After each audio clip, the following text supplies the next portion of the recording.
This podcast is a member of the Place to Be Nation family. Visit us at placetobenation.com, the only place to be in your pop culture world.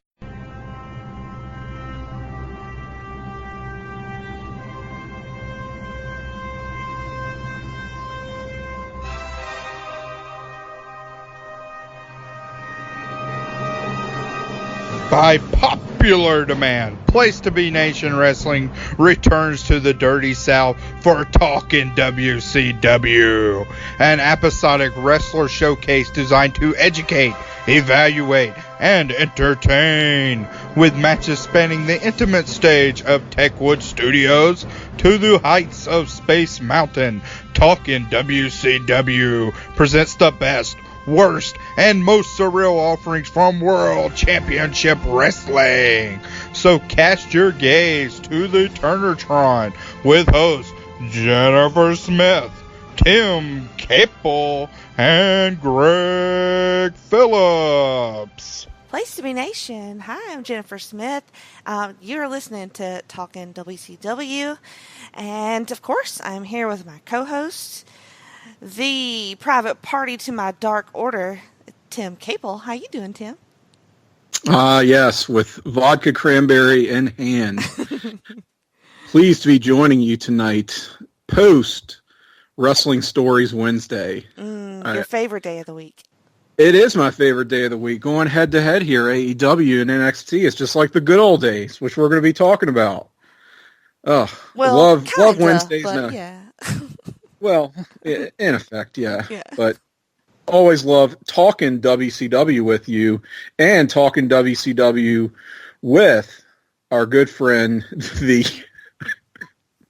I don't even know how to introduce Greg Phillips, because Greg Phillips is responsible for probably the piece of information that we've gotten the most engagement from in all of our shows here on Talking WCW. That is the news that he brought, the story he broke on our last episode of the 3 Shawn Michaels. So, of course, we know that Shawn Michaels, after his injury in 1998, had to be replaced by his 2 brothers, Jack Michaels and Michael Michaels. Here I have Greg Michaels. Well, guys, it's a pleasure to be here representing the Michaels clan. As you know, we run deep, and unfortunately, the looks kind of missed me in the family tree. They moved to the other Michaelses, but you know what? I'm working on it. You know, so I'm just glad to be here, joining my WCW brethren here. And unfortunately, I don't know if I'll be able to match the 3 Michaels story, which, by the way, I understand DC Comics is putting out a story about that next year, drawn by the great Jason Fabok, I believe. Yeah. Yes. And by Jeff Johns, right? Yeah, exactly. The three Michaelses. And I don't even know how that's going to be written. You know, that word is weird. But so awesome. I'm just so happy to be here regardless, and excited to talk about the topic that we're talking about today. Yes, and I am as excited as Jenny is not, because after beating her about the head with Sting on our last episode, this is like a 1-2 punch, because you, Greg Phillips, chose your favorite wrestler. Yes. You had a cup of coffee in WCW, that being Bret Hitman Clark. Jenny, big Bret Hart fan, right? He was the first guy you took to when you started watching wrestling. No, and it's funny, I was thinking about this today. I don't know why I don't like him. And because usually I don't know. Shit. I cannot verbalize it. I don't know shit. I just don't. Spoken like Sid Vicious. I just can't. I don't have a reason. I'm sorry. It's stupid. Like, I understand I sound like an idiot, but it's just a thing. Not exactly, because here's the thing about Bret Hart. He has zero charisma, in my opinion. Like, I mean, like, he's just. I don't Shots know. fired. Shots fired already. Don't feel it. Chiseled good looks, the hair of a Greek god, the tight Careful, pal. Greek, not Spanish. the low Precise. knees, as Tim. He has low knees. The low knees and pale jeans of a Canadian god. I mean, there's so what's not to love about the Hitman. I think that it's not so much that Bret Hart has no charisma. He just has a very strange charisma.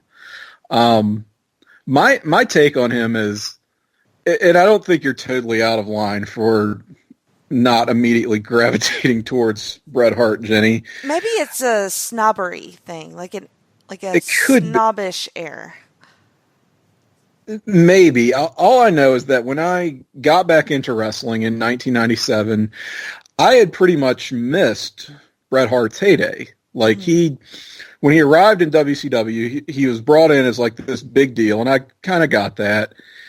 And I had seen kind of the end of his WWF run, but to me, he was just sort of that annoying, whiny Canadian guy who, had good matches, but I don't really care about him that much. I just didn't have a strong opinion one way or another. Mm-hmm.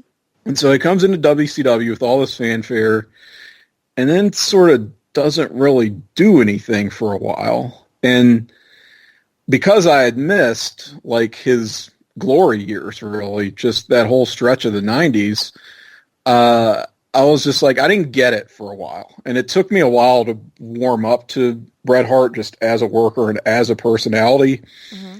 And so I think I do have some distance from him as a fan.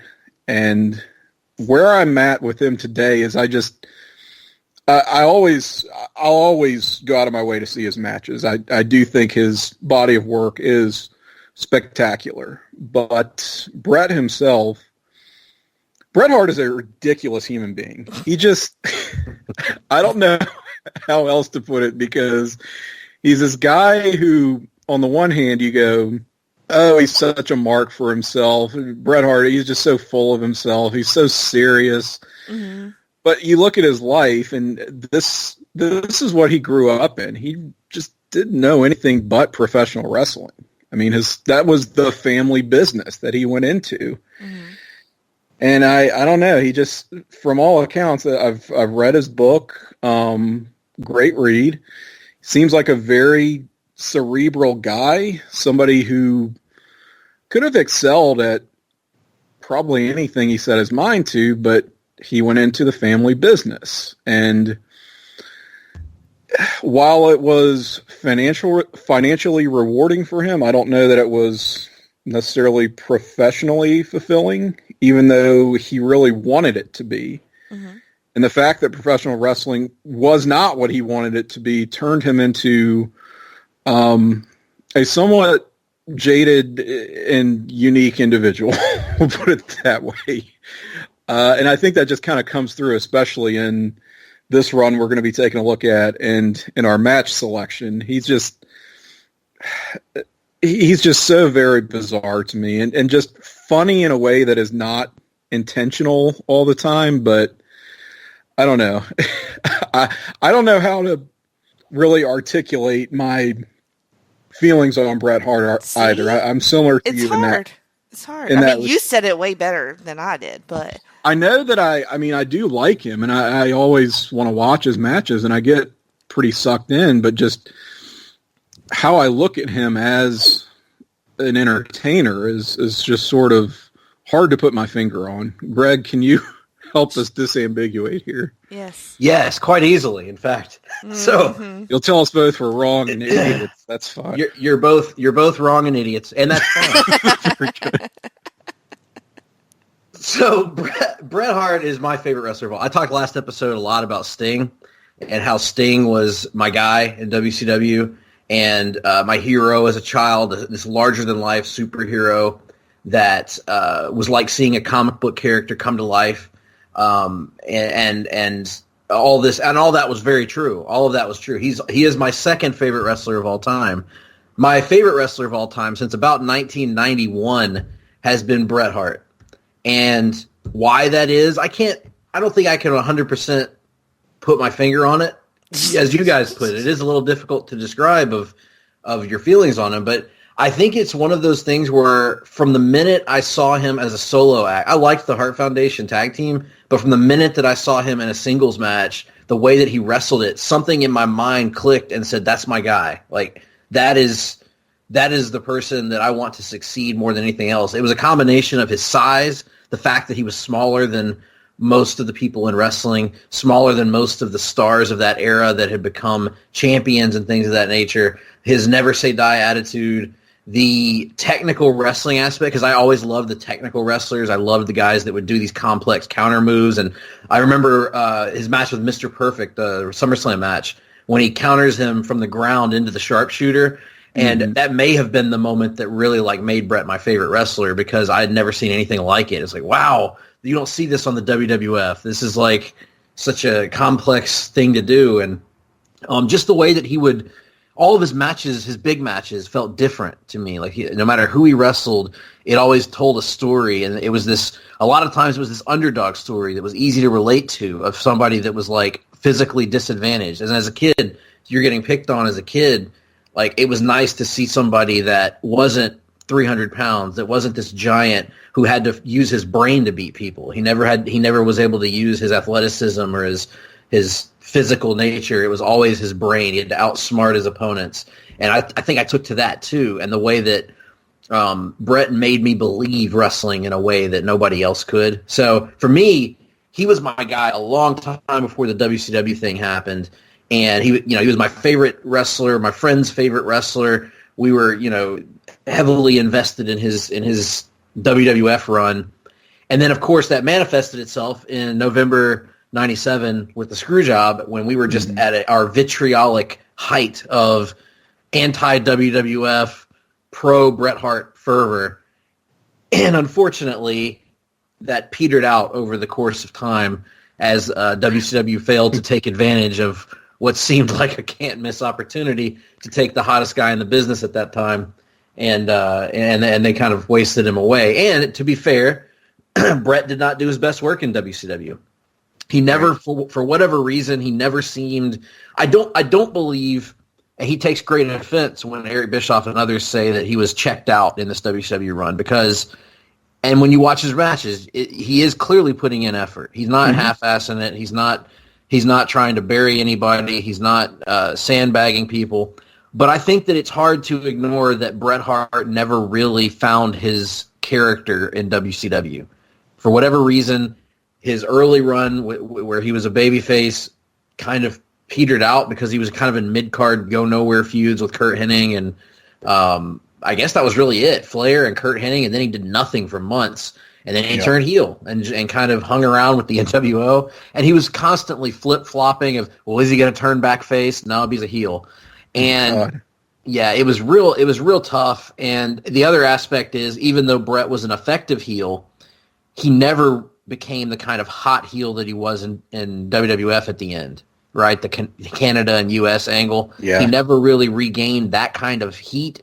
And unfortunately, he never regained the kind of babyface vigor that he had before that. And I think by the end of '98, WCW audience had largely moved on, and I hadn't. He was still my guy, but it just felt like it was done already. It felt like, okay, Goldberg's here, DDP's here, Benoit, and all these young guys, Eddie Guerrero, and all those folks are on the rise.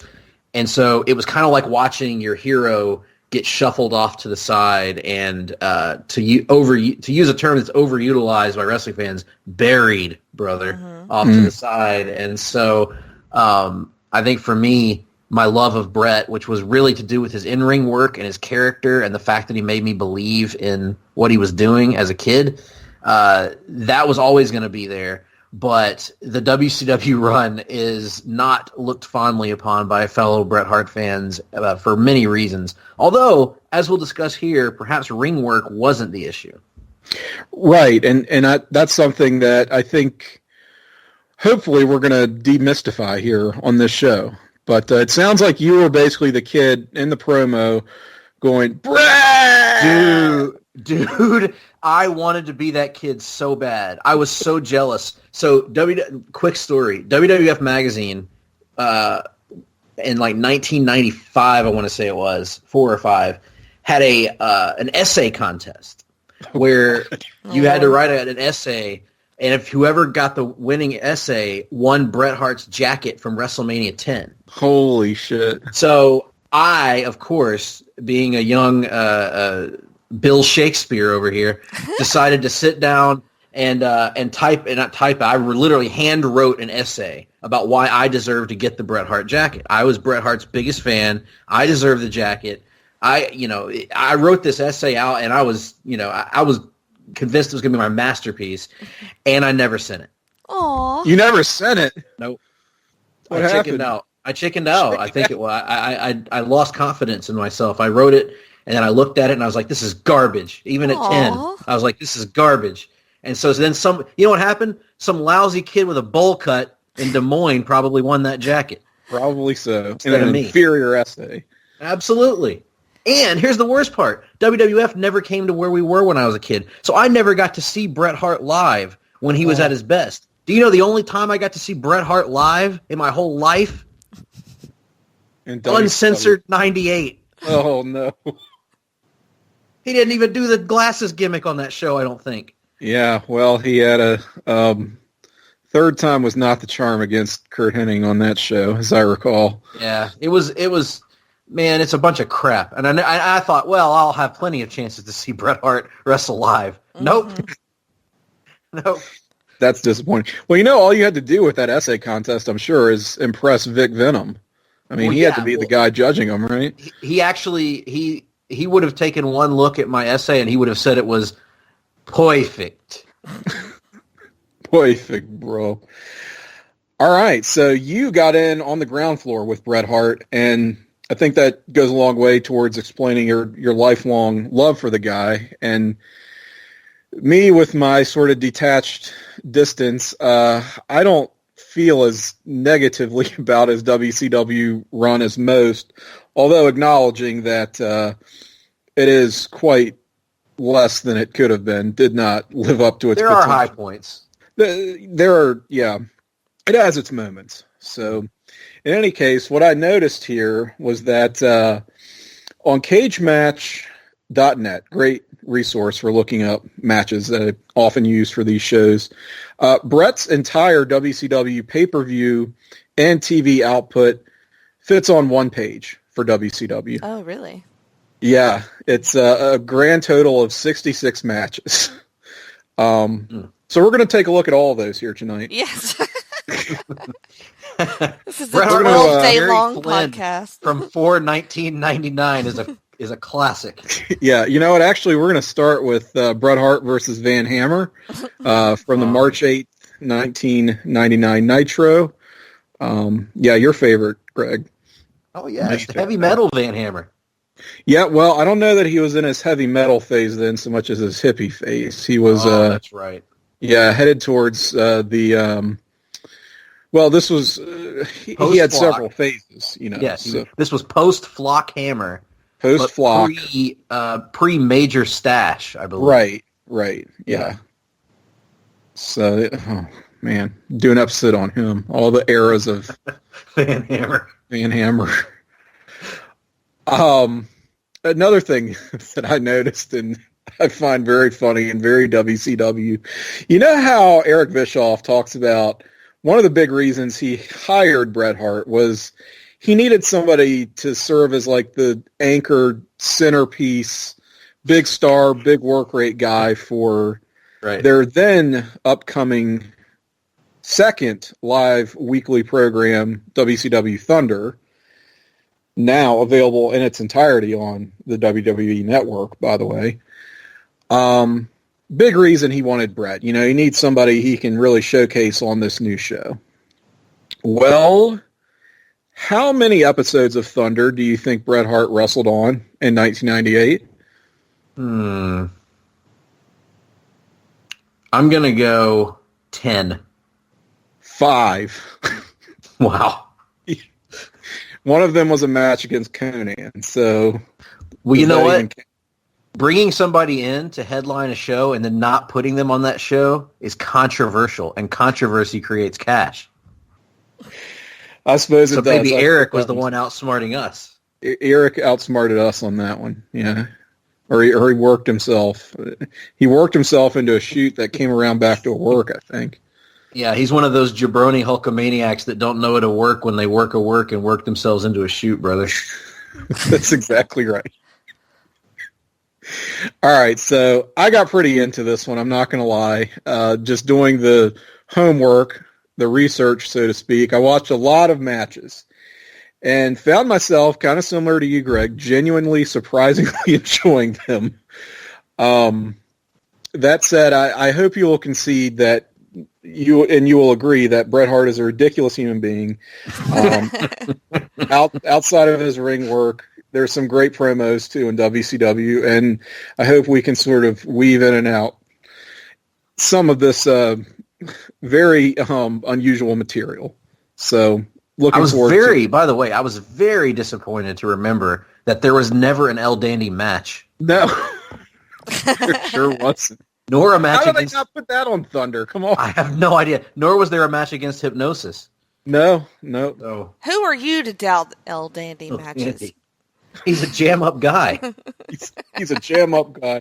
All right, so why don't we go ahead and talk about that promo? I know we need to get to the matches, but we're talking about it already. So unlike anything else in the Bret Hart canon, I can tell you that. It really is. And for the better. And for folks who don't know what we're talking about, this is from the January 25th Nitro of 1999. Right before a match he has with Booker T. It's backstage, Gene Okerlund.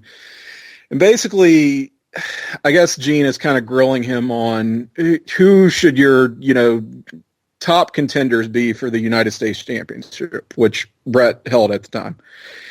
And Dean Malenko gets mentioned at one point.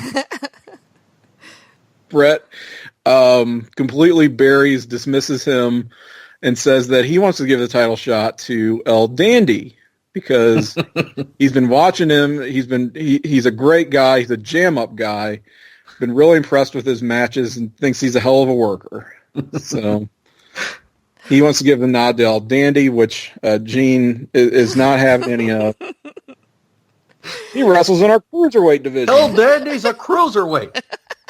Well, yeah. Well, what about this other guy? This what's his name? Hypnosis. You mean Psychosis.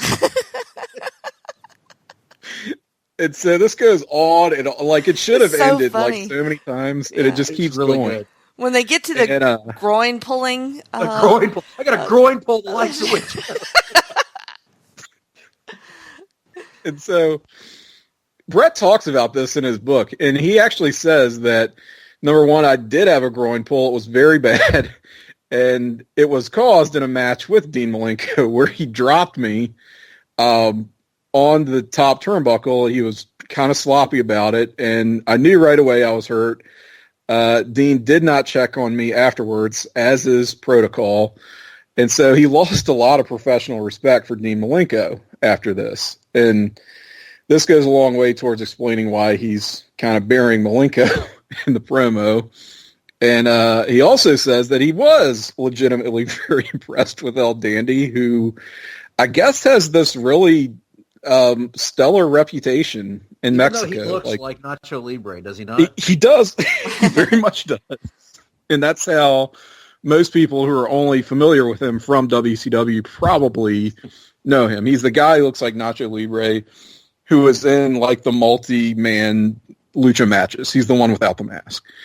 But he's kind of this, really well-known work rate guy in Mexico. And I know I'm sounding very ignorant when I say that because I haven't seen any of his matches. Not me either. I've only seen him in WCW. Yeah. But apparently Bret was like, yeah, I genuinely did like the guy, and knew that like nothing was going to come of this, and I just didn't care. I was just saying shit. And it just produces this wild, hysterical promo that, my favorite part is when Gene says that Dean Malenko is laid up at home with an ankle injury. And Bret goes, ooh, and just rolled. Ooh. I got a groin pull. that talks about his groin pull. And at the end, Gene Okerlund is just disgusted. He's like, "You're going to face Booker T. We're going to decide the next contender to your U.S. championship." He just goes, "Whatever." The eye rolls in that segment were great too. From Bret. Yes. And the little dismissive head bob that he does. I'm gonna throw out an opinion here. Those things that people have that they talk about on shows that like we do here. Right. My opinion. The best Bret Hart promo of all time. Yes. Well, probably yes. But if not, it's one of those America Needs an Enema promos from '97. But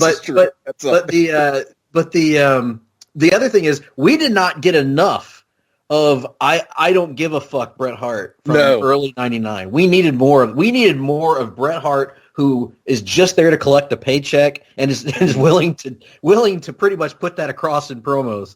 We didn't get enough of it. I wanted more of this side of Bret, the sort of dismissive, comedic Bret, because it was so different from anything else he had ever done before.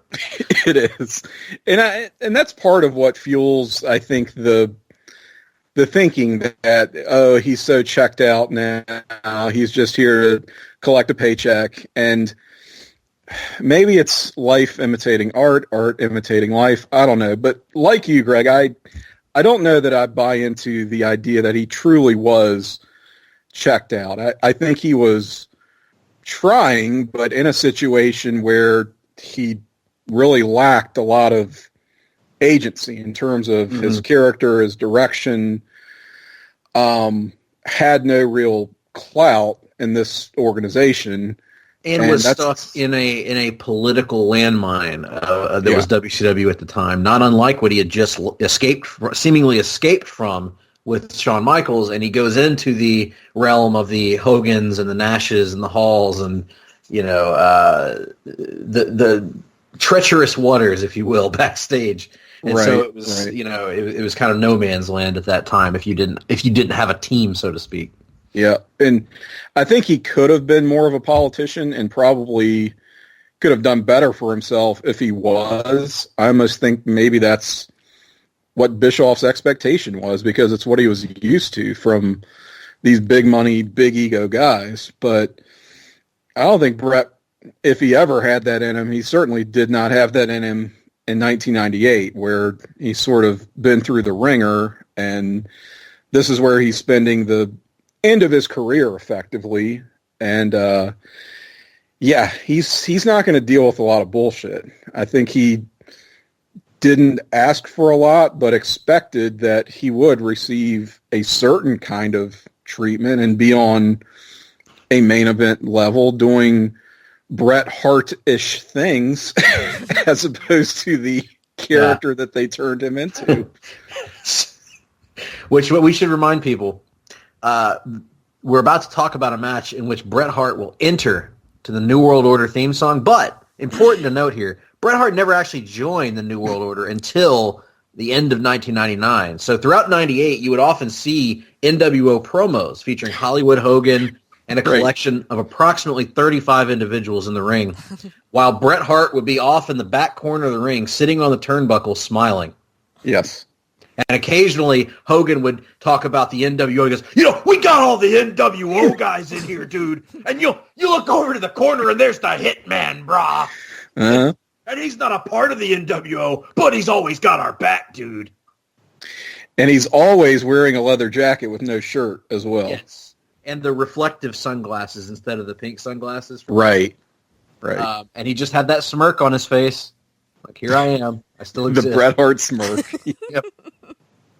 I still exist, unfortunately. You have to give it to the Bret Hart smirk, Jenny. That's a great smirk. Yeah, it's a great. And then it's like he was almost like a proto Orange Cassidy in a way in summer of '98. He's just kind of sitting there in the back, not doing anything, and he's smirking the whole time and never gets to really say anything in promos. They just gesture to him in the back. The Hitman's back there watching me do my thing, hanging and banging, dude. He gives, and they'll cut to Bret. He gives the not disgusted but quizzitive head bob, which is different. and just flashes the smirk. That's all you need to know. There's one of those documentaries on the network. They're talking about Bret's WCW days, and they're doing interviews with him about how, like, he's like, it was miserable, all this other stuff. And then when he said that, they cut to one of those NWO promos where he's sitting in the corner, and he's got that smirk, and he just kind of looks at the camera with that smirk, like dead-eyed. It was dead-eyed. I'd rather be anywhere else than right here. All right, well, yeah. I guess we've beaten around the bush enough here. Let's get to our first match. This is actually from Bash at the Beach, which I guess is no longer a WWE event, if recent AEW promotions are to be believed. But, July 12th, 1998, Cox Arena, San Diego. Jenny. Yes. You chose this. What is our match? This would be Bret versus Booker T for the World TV title. Mm-hmm. So, the reason I chose this match is because we were watching it during a live watch one time, I think. Somewhat recent. I think we were between...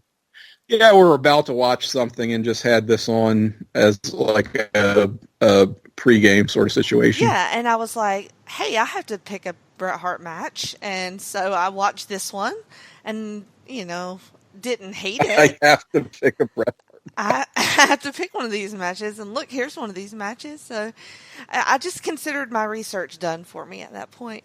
And I knew that you guys would school me, of course, during this episode. But I ended up actually liking this. So I was like, hey, why not? I don't know that I'll end up liking any of the other matches that I watch. So might as well pick this one. Why risk it? Like, that was easy. Research done. That's fair enough. So, like you said, he came out to the NWO music, and I was like, wait a minute, what? Very, very off-putting, I have to say. Not dressed in any NWO colors.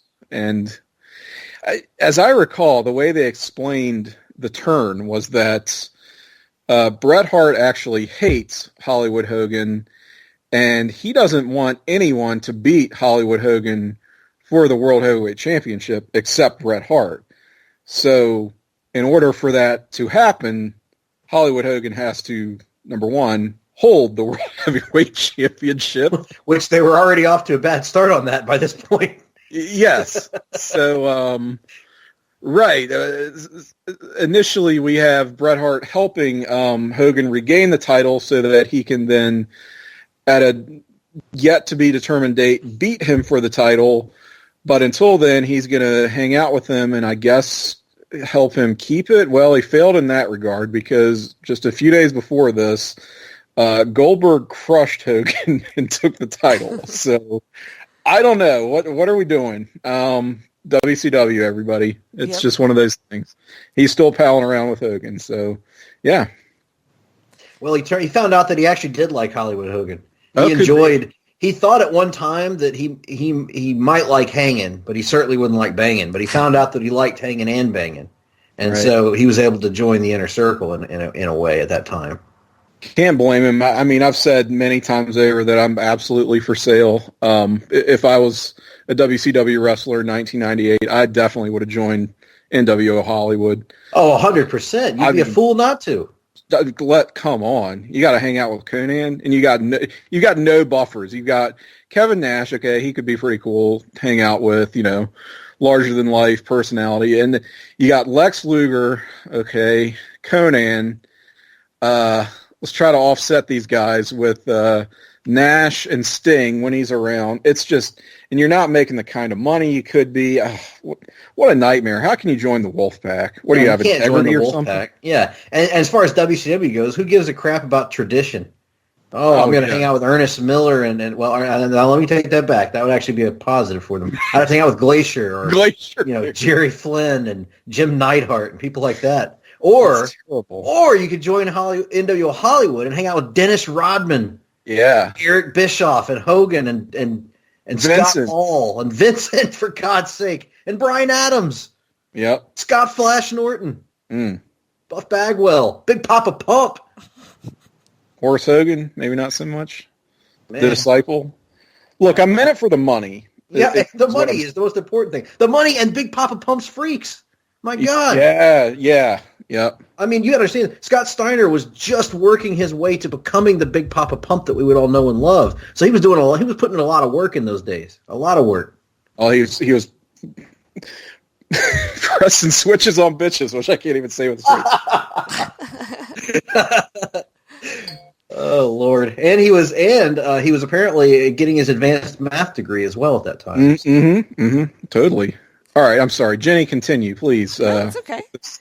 This match. So anyway, I thought that Booker T and Bret both looked really good. Like, I mean, of course Booker T looks good, but and then Bret being like pretty much a dick the whole time, like taunting the crowd, and just pretty much manhandling Booker really most of the match. And a bunch of really good near falls in this too for me. One where Booker does this like slam and then rolled him up. It looked really cool. The way that he did it. Booker's so quick and so like big. So they and then of course he had a leg injury. So Bret was trying to take his legs away from him. And did a really good job breaking it down and making sure that he focused on the knee. And I thought the commentary was like really good during this too.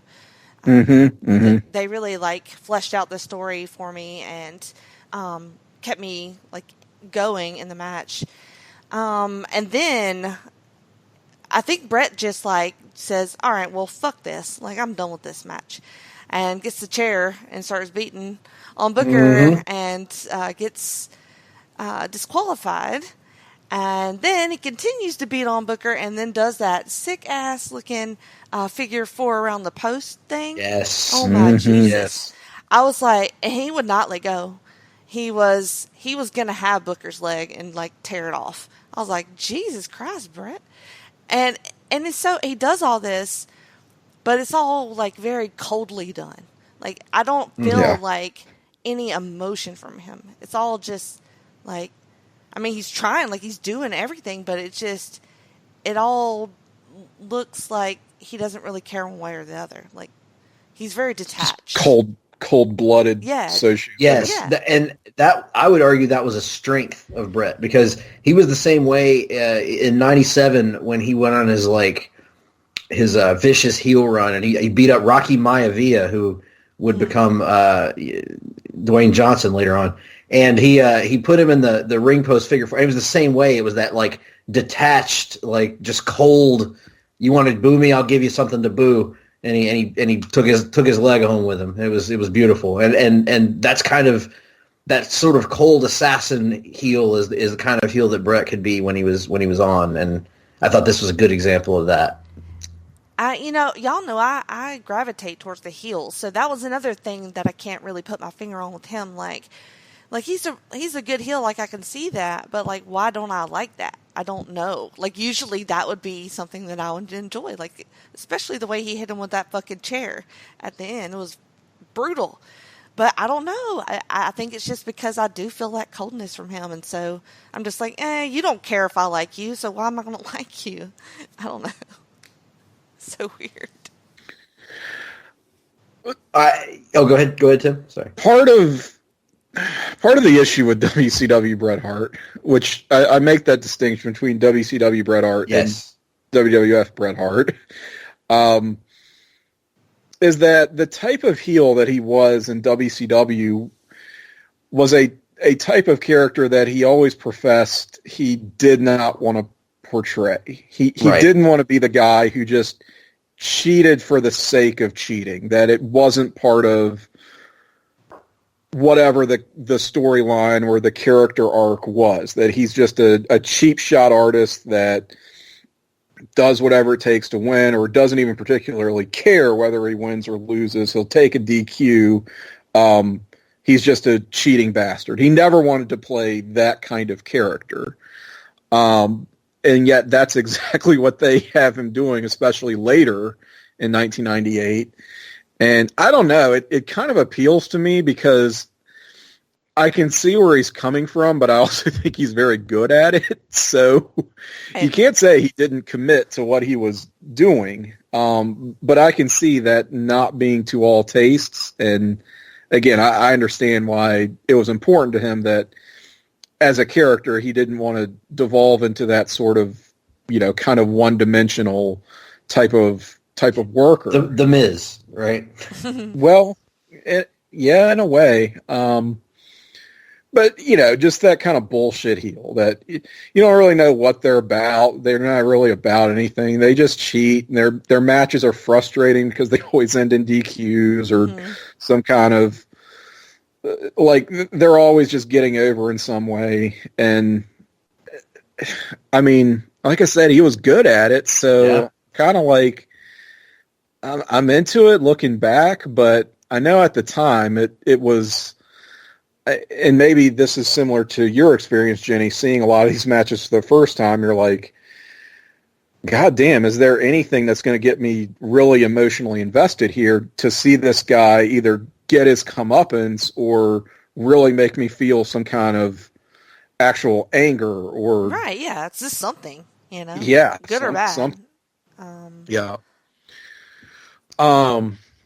As for this match, not a ton of backstory to it, really, as I recall. It was one of those deals where, again, as you mentioned, Greg, a segment of Hollywood Hogan and 35 other people standing around, sitting in, I think it was a limo, actually, ringside, of all things. And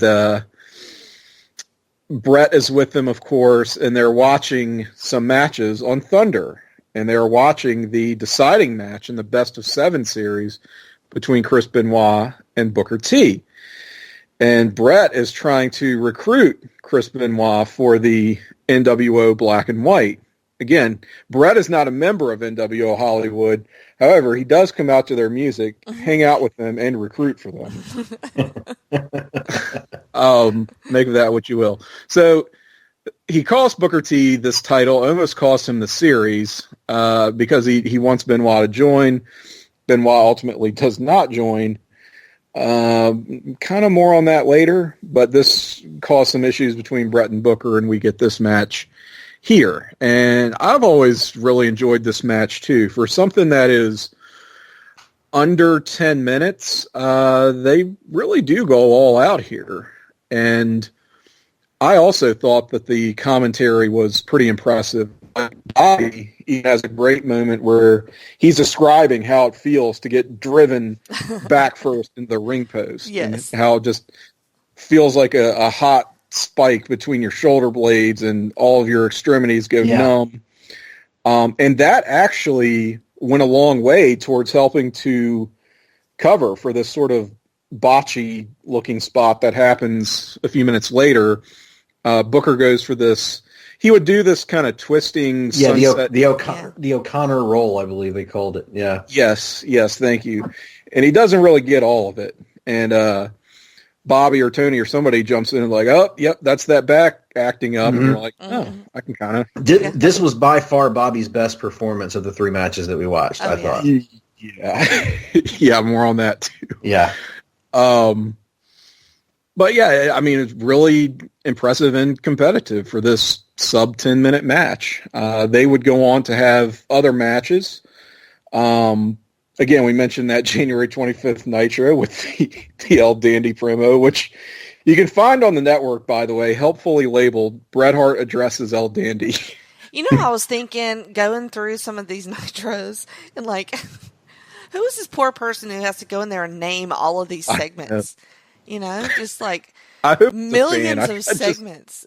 I think it'd be a dream job for a lot of us, but probably, yeah.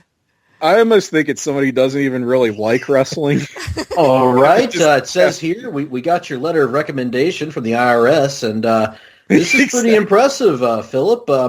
So what we're going to have you do is we're going to have you watch every single episode of every wrestling show produced in North America in the last 40 years. You're then going to categorize every participant in every matchup as well as every interview segment. And go. On average, these shows are 2 hours minimum. Yeah. And there are 52 of them a year for 10, 15, 20 years. That is mind-blowing, man. Yeah. Anyway. And if you get anything wrong at all, you're fired. Yeah, really. Bret and Booker also had a rematch on the February 22nd Nitro, and that was a match that Booker T finally actually won. So check out those two follow-up matches if you like this one. I kind of enjoyed them myself. Yep. Yes. Great chemistry between these two. I think at this point in Bret's career, Booker T was really the ideal opponent for him because Bret was in that role of the veteran that is near the end of his career. No, we didn't know how close at that time, but Bret was a longtime veteran. He was in the business for already over 20 years at this point. And, you know, him getting in there with a guy that was young, up and coming, athletic, strong, fast, quick, and in need of a rub in Booker T was perfect because Bret could be the veteran that could work at his pace, but when they needed to speed things up, Booker could carry that end of it and be that athletic baby face that could really bounce off of him. I think that's one of the things that Bret struggled with in WCW as well, was getting into programs with the right opponents. It was a program against an aging Kurt Hennig or an aging Randy Savage or Goldberg or people like that. And he didn't get many opportunities to feud with the young athletic guys that I think it would have benefited him and benefited them to work with. Booker was one of those people. They had amazing chemistry in their matches. And by the way, Bret is actually very complimentary of Booker T in the book that you mentioned earlier. He talks about Booker being one of the best athletes that he worked with, that he was an incredible wrestler and should have gotten many more opportunities in WCW before he did. So, but yeah, I thought this match was tremendous. Both guys playing their characters well. Booker's fired up on his comebacks was outstanding. The finish was really good, and of course, as Jenny pointed out, the viciousness of that figure four around the ring post, the chair shots, it put a lot of sympathy on Booker T. And I think this was really maybe the first time that I took note of Booker T outside of the Benoit series, and he had been putting on good matches for a long time, but the fact that, just from a wins and losses perspective, he pushes Bret Hart to have to resort to a disqualification to beat him. So you kind of know that Booker T is going to be a player for a long time to come here. And it really makes you want to raise the roof when he finally comes back. You're right. It sure does. Can we also talk about Stevie Ray in the very, very impressive way he fills out a pair of jeans? Coming to the ring here, looking very disappointed at his younger brother. Yeah, I'm like, is he gonna help him walk, or he's just walking off, bro? At one point, bitch, did you not see that sharpshooter? Even the notoriously unsympathetic Bobby Heenan at one point goes, "That's your brother, man." I know, right? Yes. I mean, do not find yourself a man who looks at you the way that Stevie Ray looks at. No, man. It was terrible. Speaking of finding yourself a man or woman or I'm not even sure in this case, but the mullet in the front row. Did you guys see this? Oh mullet? My God, yes. Blonde. Not many people were hanging outside of the greater Mobile, Alabama area. Not many people were holding on to the mullet that far into 1998. Yeah, that was. I mean, I thought it was like a very dedicated cosplayer at first, but. Man, that looked like real hair, and that shirt decisions were made. That's all I'll say. It almost looked like Brian Pillman Jr., if you've seen him, existed in mid-1998. Yeah. He does have one hell of a mullet, now that I think about it. Oh, all right. So I'm up next, and I also chose a match from 1998. The match I originally chose, I decided to scratch. And the match that I chose at first was Bret Hart versus Ric Flair. That was Bret's first WCW match, and that was in January. It sold out in 1998. While I do really like that match a lot, I don't feel it is representative of WCW Bret Hart because It feels like a WWF Bret Hart match. Would you agree? Yeah. I said the same thing. It's almost, at first I said it was too good to be a WWE Bret Hart match. Yeah. But also it really does feel like an evolution of their series of matches in 1992 rather than what we would see from most of Bret Hart's WCW run. And of course you've always got the same templates of the normal Ric Flair match that you get, but it's a great match. Go out of your way to watch it, folks. It's a very, very good match. One of their best against each other, I would argue. And but yeah, I agree with you. It would not, to me, that would not be fitting in the tone of our particular program. And it's funny, as much shit as Bret and Ric Flair talk about each other, they had like amazing matches with each other. Yeah, they always had good matches. It wasn't a clash of styles or anything. They always looked great when they matched, which was not a lot, but they never had a bad match. So I don't know what they're on about. Tim, you and I about maybe 2 months ago on Invasion of the Body Slammers. That's right, the Coliseum video. Yep. So anyway, I scratched that, but do watch it. I would recommend it because it is a very good match. However, I don't know. I thought it might clash also with something else that's going to be coming up. So anyway, I picked a more representative match, that being Diamond Dallas Page versus Bret Hart for the U.S. Heavyweight Championship.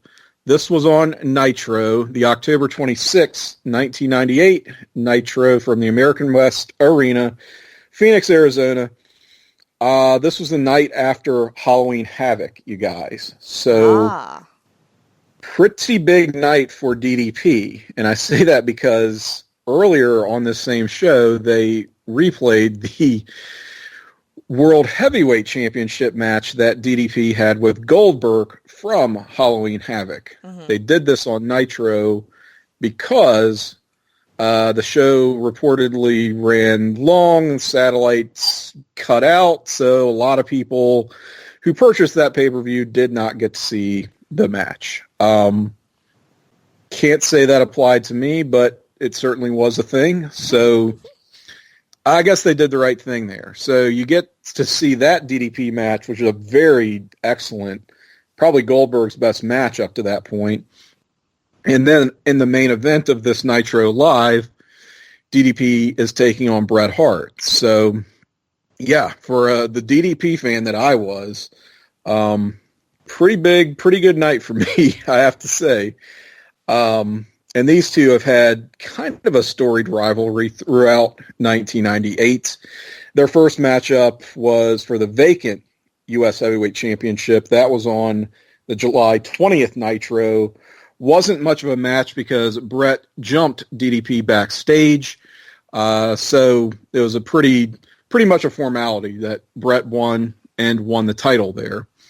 They did have a proper match, a rematch, on the August 17th Nitro, and I watched that. It was pretty good.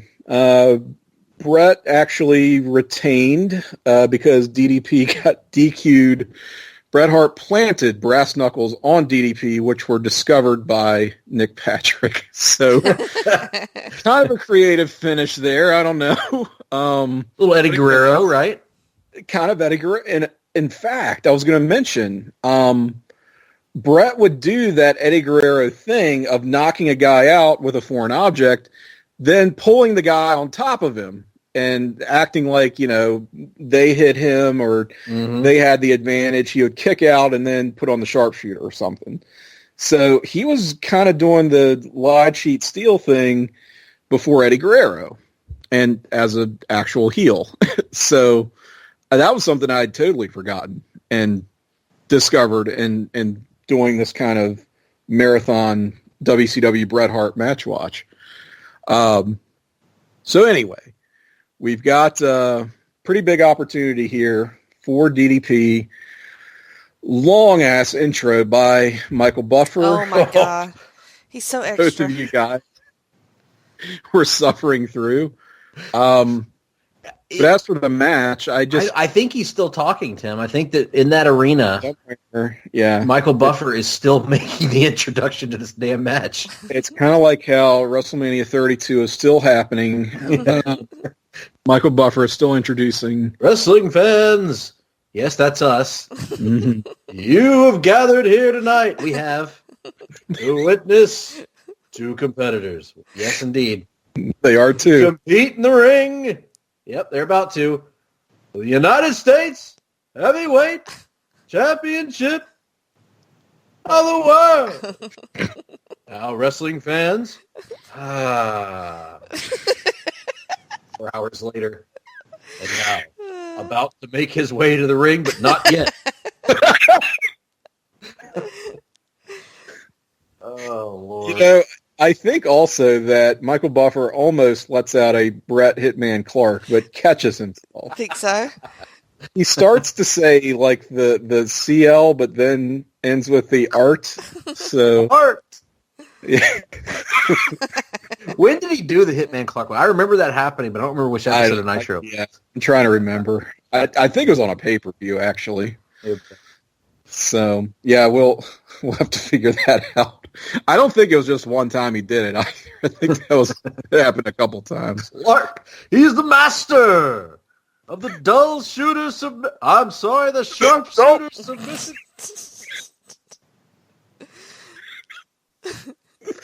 Oh God. This is a match I thought I was talking about, but I thought that we'd talk about Bret needing the right opponents in WCW, and DDP was on that short list of right opponents for him. In all their matches that were proper matches, I thought they meshed pretty well. I don't know what that is, just not a lot of guys that if they're halfway decent, Bret can't just carry, but DDP was better than just halfway decent here in 1998. He's a hell of a worker, and you know they're going out here and they're busting their asses. And I mean, at one point, Bret brings DDP down with what has to be the greatest superplex of all time. Yeah, it was my amazing. I had to make specific note of just this move, which we don't do a whole lot on this show, but holy shit. I swear they levitated for a moment. It was Floated. Absolutely. I've never seen a better superplex. And I love the ending also with Bret, as he often would do, in the corner. Referee is distracted with the mule kick, jacking DDP in the nuts, but he also catches Mickey J. So Yes. Jay. Oh. double nut buster here with this mule kick. I always had a soft spot for Mickey J because he was a fat referee, you know? Yeah. As a fat kid, I was like, heck, I can be that guy. Right. But not so much Scott Dickinson, who was also a fat referee, but was such a loser. Oh, Scott Dickinson was the worst. Yeah. Ugh. And so as Bret is loading up with there weren't so much brass knuckles in WCW. They were just sort of, I don't even know how to, I don't know what you would call it. They were sort of, looked like they were padded, had something around them, but yeah, like wooden knuckles or plastic knuckles or something. I don't know. Anyway, it gets visually the idea across. He's about to blast. They weren't calling it a foreign object. They were calling it a an outside object or something. Yeah, some weird name for it. International object. International object. Yeah. So he's loading up to hit DDP. Diamond cutter out of nowhere. I have to say, Bret takes kind of a shitty diamond cutter. Yeah, it looked like he wanted to take the stunner, right? He kind of went to his knees a little bit, you know?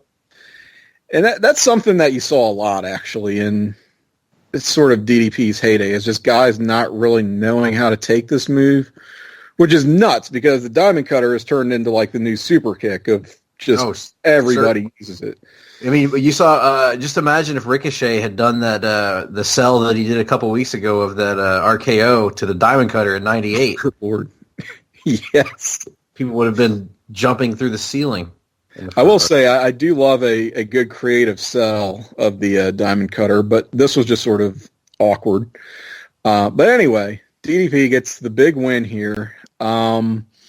Nice little bit of vindication here after coming up short against Bret Hart on so many other occasions. And Yeah, it's like a consolation prize for him. He got beat by Goldberg in that hard-fought match at Havoc, and right off of that loss, here he is with what is a secondary title, but still, good feather in his cap here.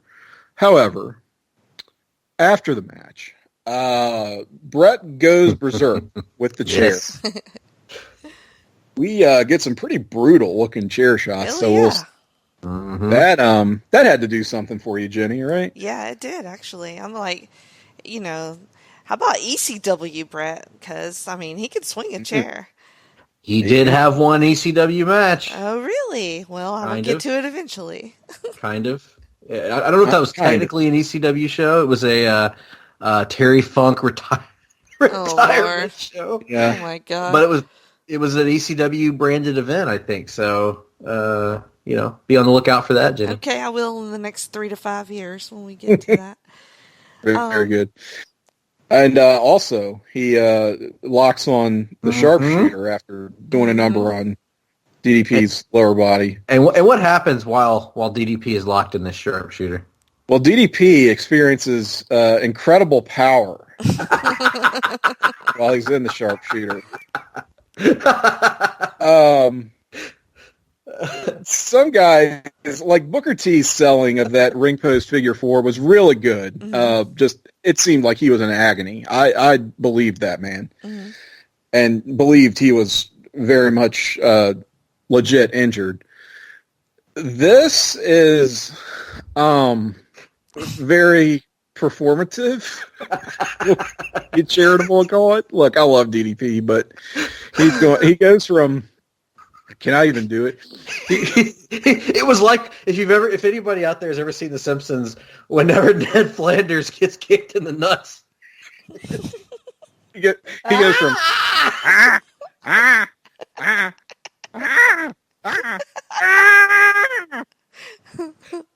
incredible power, and it just goes on and on. You're like, this is. Making me feel uncomfortable and a little bit like I will never forget as long as I live. As long as I don't know why this is so it burned in my memory.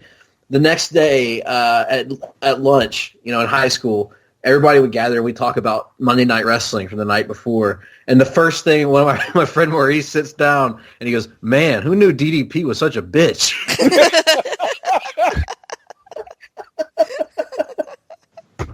I'll never forget that as long as I live. Oh. You know who else was a bitch? The ref with the slowest counts that I've pretty much ever seen. It was just... Well, you have to understand, Mickey J was a little bit slower than your average he was a fat referee. guy, is that what you mean? He was, it takes when you're fat, I can attest to this. When you're fat, it takes you longer to lift your arm up and then drop it to the mat. Nick Patrick had no excuse, however. Yeah, well, floppy wrist syndrome. Who's your favorite WCW referee? I know there's quite a number that you don't like. I don't know. I don't know that I have any favorites. You don't like any of them, do you? What about Charles Robinson? You don't even like him? Little Nate? Maybe. He's pretty inoffensive. I mean...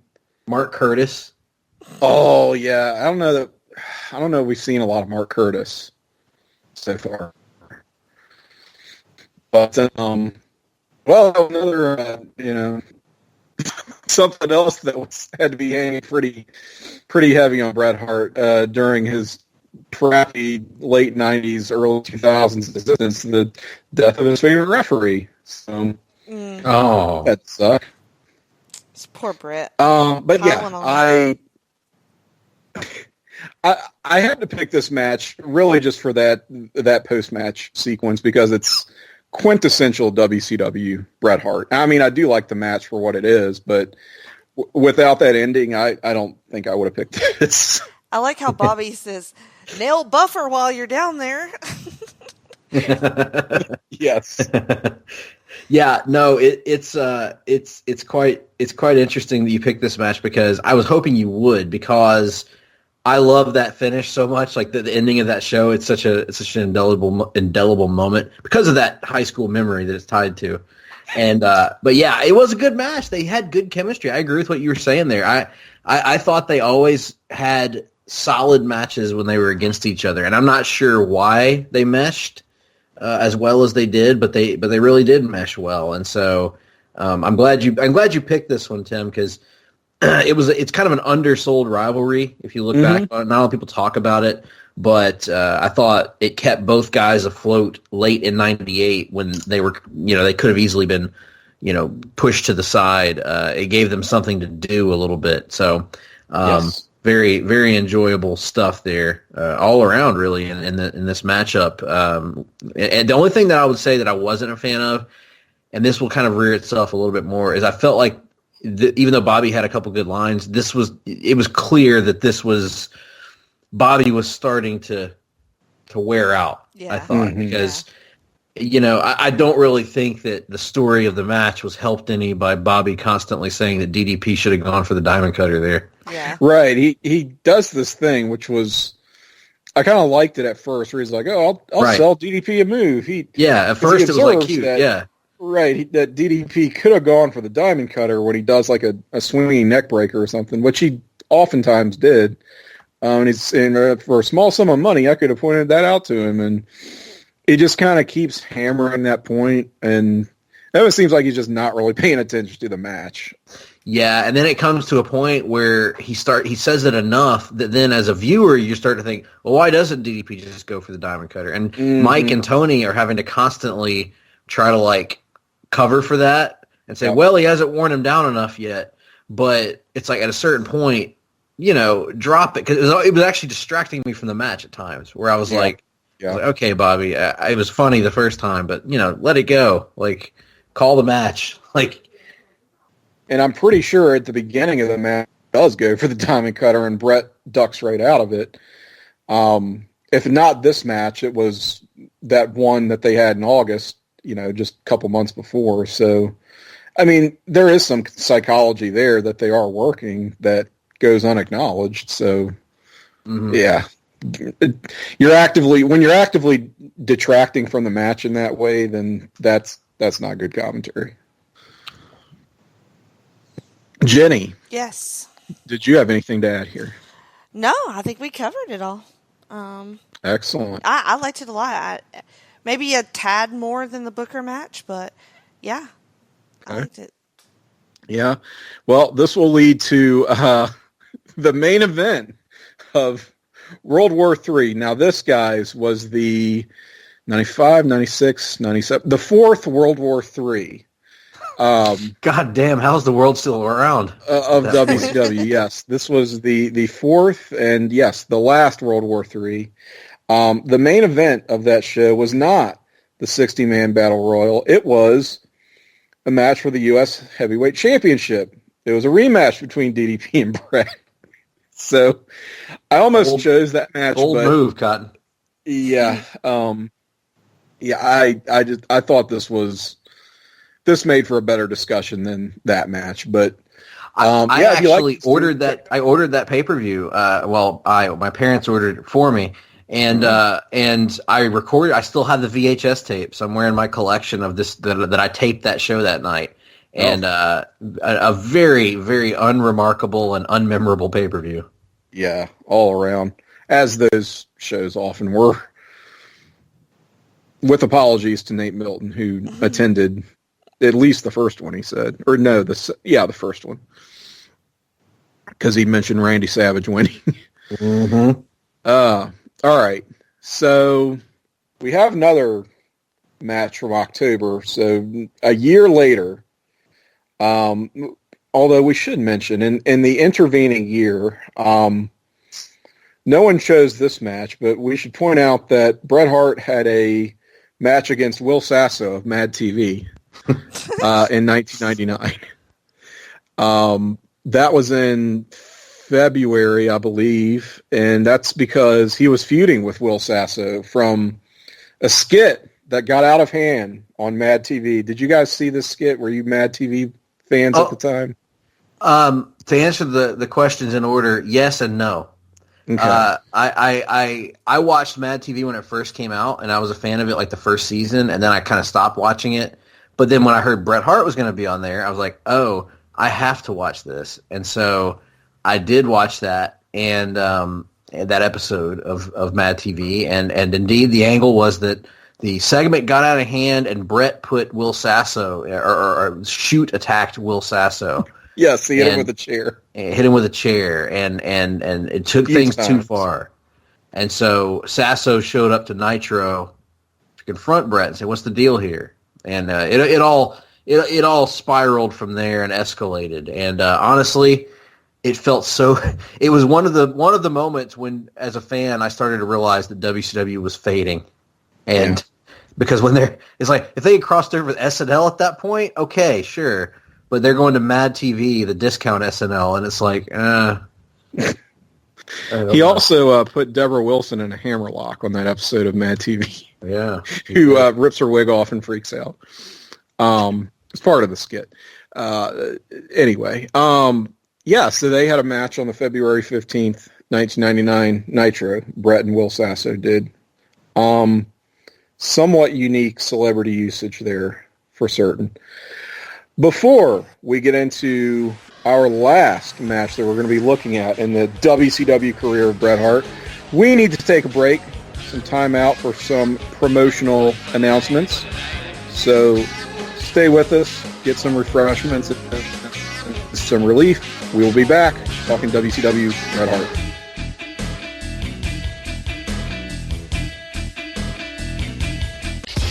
Promotional consideration paid for by the following. Place to Be Nations, JT Rosero and Chad Campbell here. We want to let you know that we have over 24 podcasts available on iTunes, Stitcher, Google Play, and PlaceToBeNation.com. We now offer them to you on two great feeds. On the Place to Be Nation Wrestling feed, we dive into topics running the gamut from today's WWE to the glory days of yesteryear and the ins and outs of the territory days. In addition to our full-length shows, we also deliver to you special pod blasts on topics old and new. The Place to Be Nation Pop feed is a veritable treasure trove of great content. Offer tremendous shows covering the land of movies, television, life, comics, and sports, brought to you by the most knowledgeable and insightful folks in the podcast world. You can find all these great shows, plus archives of our past podcasts from over the past 8 years as well by subscribing to both feeds on iTunes. And while you're there, be sure to rate and leave feedback as well. All of these shows, plus others, available on PlaceToBeNation.com, where we cover pro wrestling, sports, movies, comics, plus in-depth search projects, and much more. Be sure to support our site by using www.PlaceToBeNation.com/Amazon when doing your online shopping. We want to thank our friends at Boneheads Wing Bar, ProWrestlingOnly.com, and TheHistoryOfWrestling.com as well. Be sure to follow us on Facebook, Twitter, Instagram, and Tumblr. PlaceToBeNation.com, the only place to be in your pop culture world.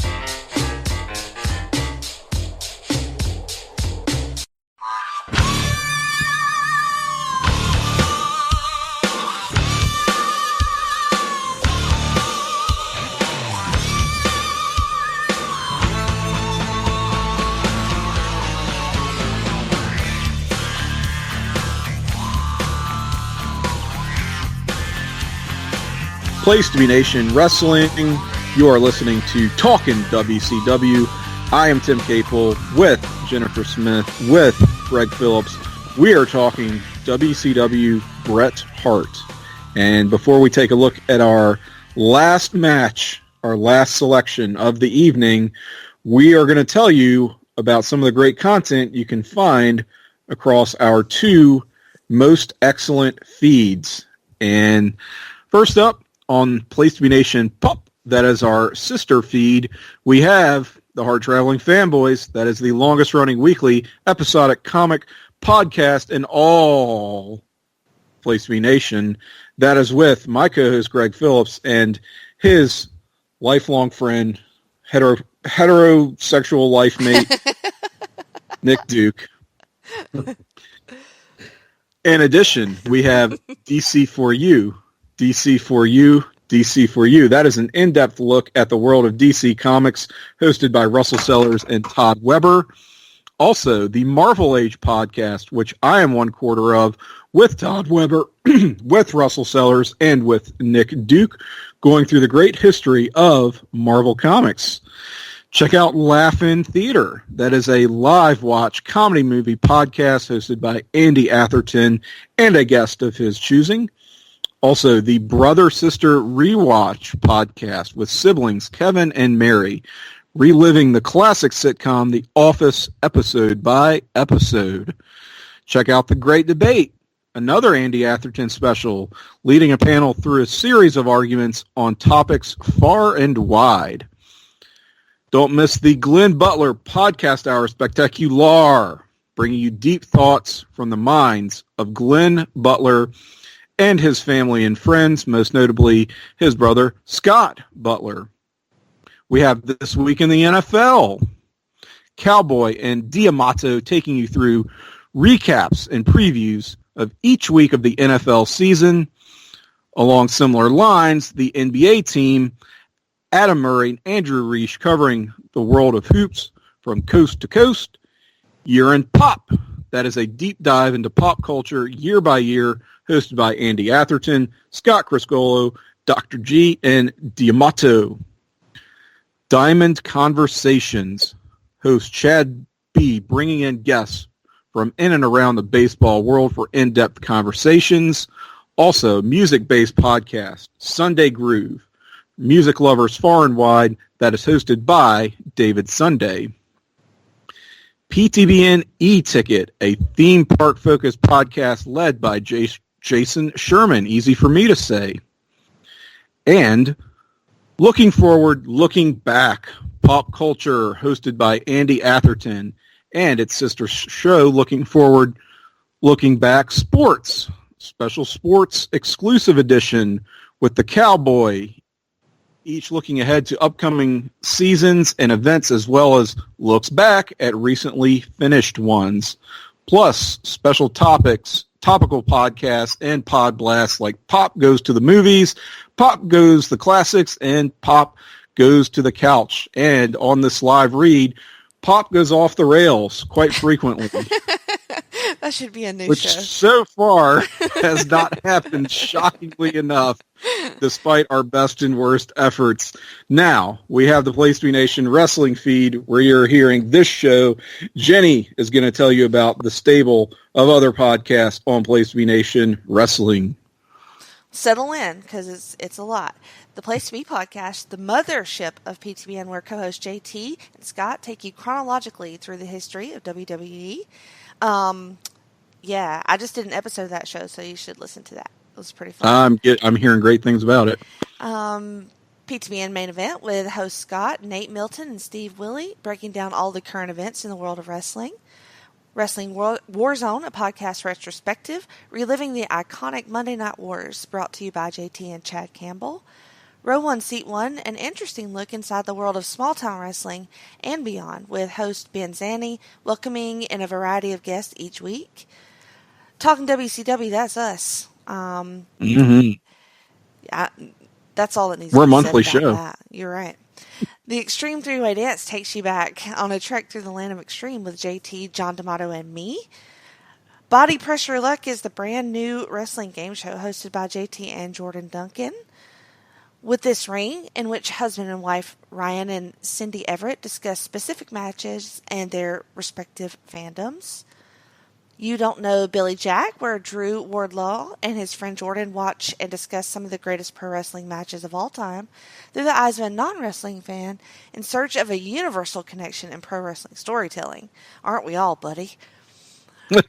Plus, WWE pay-per-view reaction shows and semi-regular shows like Jenny and the Gems, No Holds Barred, Adam's Division, and Jeff Learns Wrestling.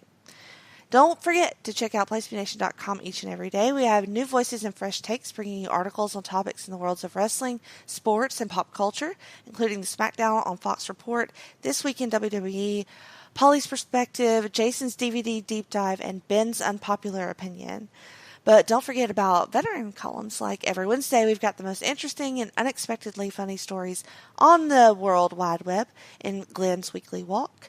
For college football fans, Scott and Logan have their weekly campus hot takes, looking back at the previous week and looking ahead to the biggest matchups. Check out my brand new podcast feed. It is called The Jenny Position. You can find it on Podbean, iTunes, Spotify, and whatnot. So check that out if you want more of me and Geek and Sassy and Talking Pop and Freak Out Driving, telling stories. Lots of fun stuff over there. And if you're doing online shopping at Amazon.com, be sure to click on the Amazon banner on the right side of the Place to Be Nation homepage. And it takes you right to Amazon, and it helps out PTBN with no cost to you. Also, check out our social media pages and message board at bigelow34.proboards.com for information on joining our GWWE pay-per-view and TV match ever project. And coming soon, the greatest sitcom, Tourney. How you guys feeling about that tourney? Tell you what, my favorite. What should win? You know what? I'll say what should win. Not even necessarily my favorite sitcom, but because we know what will win, right? Okay, well, everybody already knows. I don't know about all that. I'll say that my favorite sitcom probably. Well, I don't know. I think what should win is Cheers. Really? Why is that? Ooh. Yeah, I just think it's a perfect sitcom. I mean, it's just kind of got everything. When I think sitcom, that's sort of the quintessential, like, it was an 80s show. It was around for pretty much the entirety of the 80s, just about, and into the 90s, which is, if you're in the 80s or the 90s, I feel like it's got to be something from one of those decades. I mean, I know sitcoms existed prior to that, but let's face it. I don't think anything really reached the heights of sitcom greatness until a little bit later. But yeah, I'll be disappointed if it's something really recent. Like, I don't want The Office to win. No? No. It won't. Don't worry.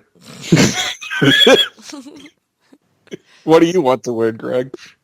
What do I want to win? I mean, obviously the answer is Major Dad, right? Is it? He's in the Army. He's a dad. It's a great title. I mean, that show had a lot going for it. It had Gerald McRaney. I mean, come on. Speaking of dads, actually, speaking of dads, the Talk'n WCW favorite is going to be my two dads. That's what we need to win the sixth tournament. Yeah, I don't think I ever saw My Two Dads. I should have, but I didn't. You didn't miss much. On a surprisingly long amount of time. Was in more than 6 episodes. So wow. What about Mr. Belvedere? Was that a sitcom? Would you consider that a sitcom? Or was that more of a family? Yeah, I feel like any family comedy kind of has to qualify as a sitcom, right? Yeah. Well, what about the recently rebooted Mad About You? Does it have a chance to win? No, it doesn't have a chance to. Oh God, that got. Oof. Look, my money is on Mama's Family. Okay. Ooh. It's got to be up there, right? I like Mama's Family. I would support your run. My money is on Seinfeld to win. Right. Well, yeah. That's the smart money. Yeah. But my heart is with almost literally anything else. So Mama's Family. Hey, let's get it. Let's get this tournament won here. What about what were some other good ones over the years? Honestly, I wouldn't hate if Seinfeld won. I feel like my knee-jerk reaction would be just to oppose that because it's such the favorite. It's like rooting for the Patriots, you know? Mm-hmm. Mm-hmm. Or like rooting for The Patriot, the Mel Gibson movie, against other movies about the Revolutionary War, I guess. About people getting cannonballs to the head. Yeah, that was good stuff. Oh, boy. That was fun to watch. Yeah, a sitcom that I liked was Ed. That's the one that I'll throw out there. Okay, I remember. Ed was really good. Like Ed. And it should get some love. So that's my serious answer of like one that I would throw out as an all-time great that kind of flies under the radar a little bit. I'm sorry. I'm just thinking of some of the shows in this stable of sitcoms is just incredible. Suddenly Susan. Right. You got that. How about Veronica's Closet? We got that. Yeah. Yeah. Now I'm feeling the Mama's Family. It's a good one. We need a groundswell of support for that. Hashtag Mama's Family. Yeah. If we were doing a shittiest sitcoms of all time tournament, I would vote for the show The Winner with Rob Corddry. The Winner. Yeah, it's very short-lived, but it sucked ass. We really whiffed on that. We really should have done the shittiest sitcoms. Yes, that's a shittiest sitcom tournament. That's a much more interesting tournament, right? I mean, there. Oh gosh, what was that show with? No, I can't even remember the actor's name now, so I'm going to blank on it. But the Michael Rappaport sitcom that lasted like 2 episodes. Brutal. Where it was like 2008 or something, and the premise is like, my son might be gay. What are we gonna do? Shut the fuck up. Some more of that Michael Rappaport bias. Shit. I hate Michael Rappaport. I know you do. I mean, not personally. I'm sure he's well, actually, no, he probably is an asshole, but I don't know that. He might not be. So if anybody's a Michael Rappaport fan, oh, God. Somebody was in that show other than Michael Rappaport. Are you sure? Yeah. All I remember is Michael Rappaport. Well, didn't it take place? Wasn't the gimmick that it took place in the 90s or something? No, that was the winner, actually, oddly enough. It was like it took place, and the way that the winner lets you know that it was taking place in the 90s is like the first scene in the show is like they walk down the stairs and Rob Corddry's character is sitting in front of the TV and they're like, "What are you doing, Dad?" And he's like, "I'm watching O.J. Simpson in a white Ford Bronco being chased." I was like, "Oh my God! Why don't you just say it's currently August 7, 1994?" Rami Malek was in it. Are you kidding me? I'm not kidding you. The son? No, he played the gay neighbor kid. That's right. I remember that. And there was like a whole gay panic thing. With that was the War at Home was the name of that shitty ass. Yes, show. The War at Home. God. Okay, I'm going to read the Wikipedia summary here of this show. Yes. The show depicts the daily lives of Dave and Vicky and their 3 children on Long Island, New York, dealing with normal family issues. Dave is a middle-class Jewish insurance salesman. He is often portrayed as insensitive and cynical, and sometimes as a paranoid, overprotective bigot. Good Lord. So funny. That's a winner. Yeah, so that would be seated very high on the shittiest sitcoms tournament. That's we should just independently, the Talk'n WCW crew should do an independent shittiest sitcoms tournament, but only with like 50 seeds or something, not 700 or whatever. So yeah, let's do that. A sister tournament. Yes, sister tournament. That's right. Be sure it would be kind of like it'll be not unlike the ass off. Let's face it, the ass off. That's right. But no, I don't want The Office to win. I don't want Parks and Rec better than The Office. Just saying. Yeah, I don't want anything that recent to win. I just don't. I don't think Honeymooners. You can always vote for the Honeymooners. I'm sure that was funny. Honeymooners. The people in 1959. Yeah. No. My only frame of reference for the Honeymooners is the Flintstones, which was like take off on it.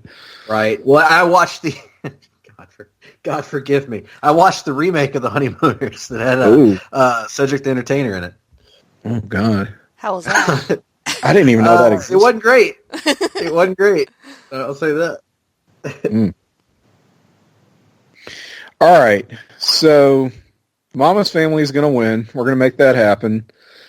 But now we are going to have to get back to talking Bret Hart in WCW.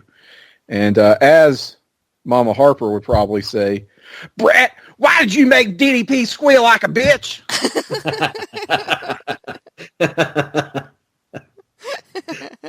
We're actually kind of done with WCW Bret Hart. We're getting more into sincere, earnest territory now. Are we not, Greg Phillips? Mm-hmm. Because you chose a match that was about a year removed from the last match that we took a look at. And this is from October 4th of 1999 from the Kemper Arena, Kansas City. It's on Nitro, notably from the Kemper Arena because this is a tribute match to Owen Hart. What is the match? Why did you choose it? Well, this match, as you mentioned, is a tribute match to Owen Hart in the very arena where Owen had passed away tragically earlier that year. In fact, I believe that was the last wrestling event that was at that arena that year, was Owen Hart passing away from his tragic fall.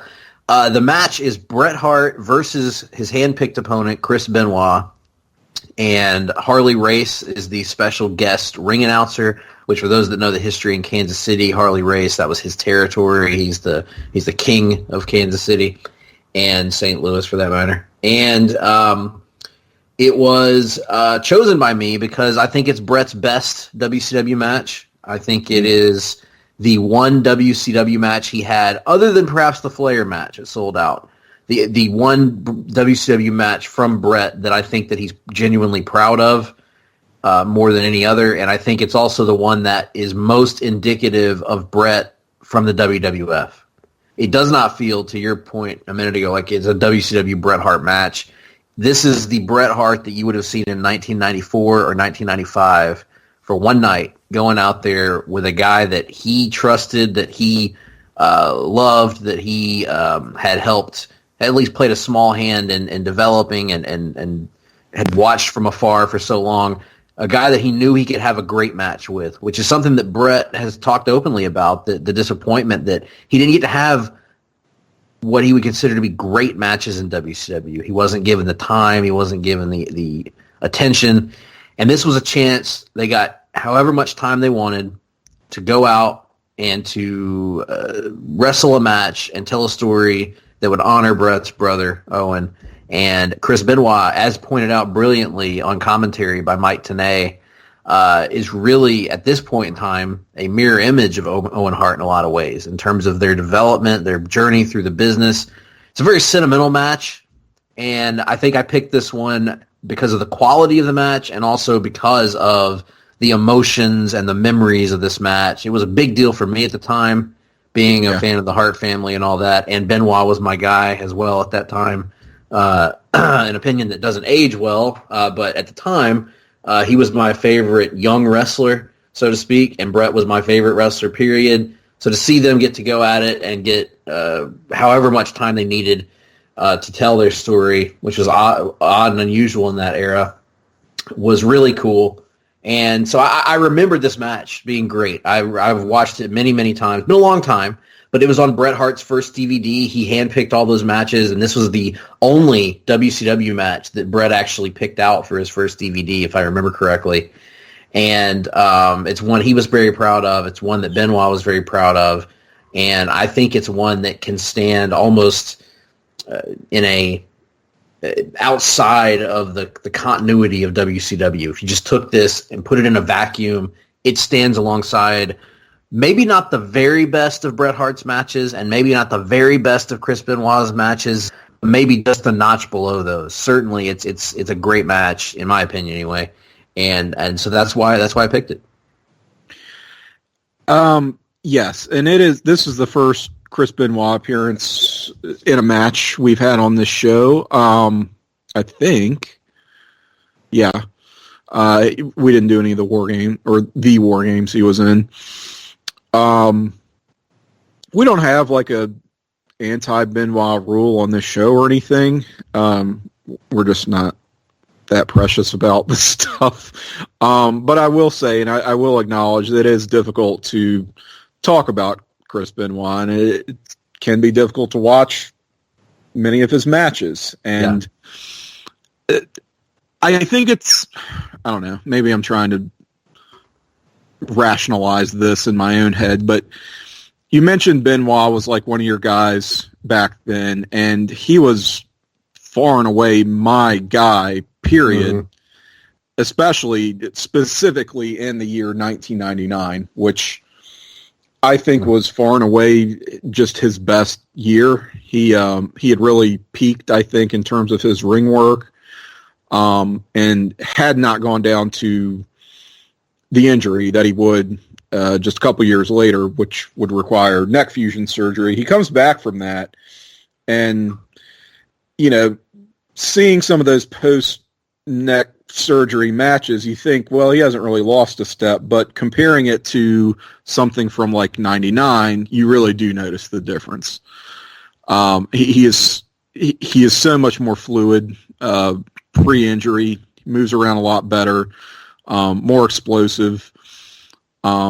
Things like bridging multiple times out of a standing position, which is absolutely mind-boggling. And I'm saying all this just to illustrate that I think it's important for folks who haven't seen a lot of Chris Benoit matches or only know him for the way his life ended. It helps you to understand why he meant to people what he did, even if you're not going to praise him as a wrestler or a human being. If you do watch a match like this, you can see how and why that really, really hurt, more so than just any wrestler who turns out to be a scumbag human being, right?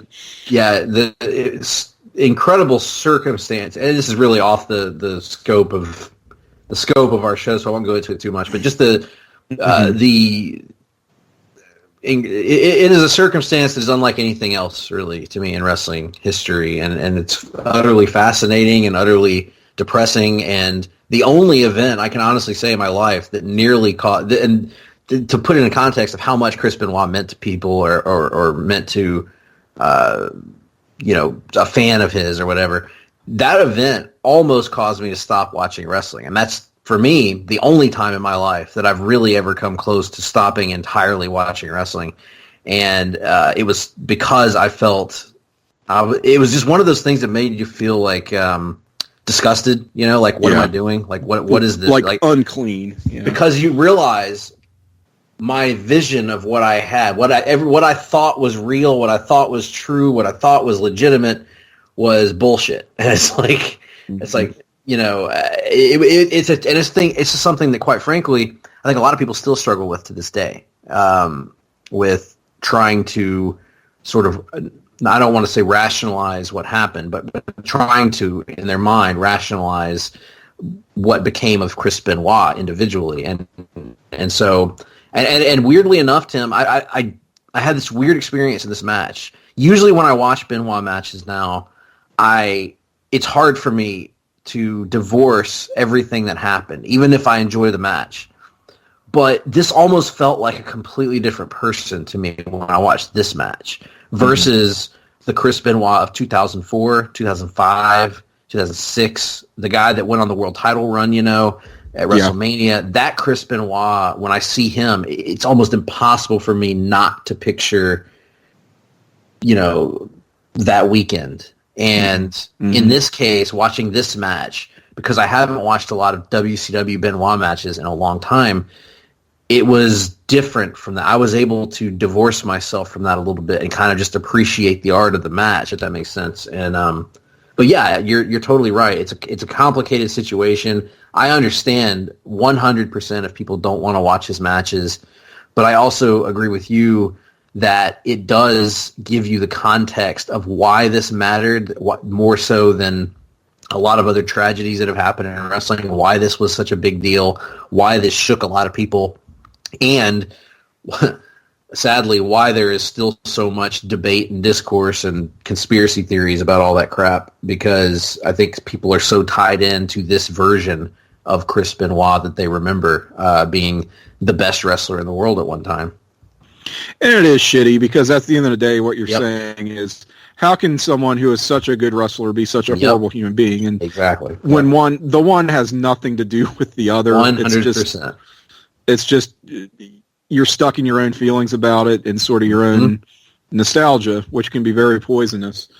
But again, just looking at, it's so difficult to separate the artist from his art, and wrestling so distinctly like that, right? Because there's so much of themselves that you see out there, and so the narrative that you create in your mind is based largely on media interviews and documentaries and things of that nature, and you see one story told all the time, and then it's like, you know what? Maybe all that's bullshit. Right, It's like, I don't know. Maybe it's not. I don't know. But it shakes you in a way, because with wrestlers, you see them 52 weeks a year throughout your entire life, from the time you're a kid to when the time you're an adult. In most cases, if you stay a fan, and you feel like they're almost a part of your family at times, where it's like they're in your home every single week, and you feel, and they often are playing themselves, right?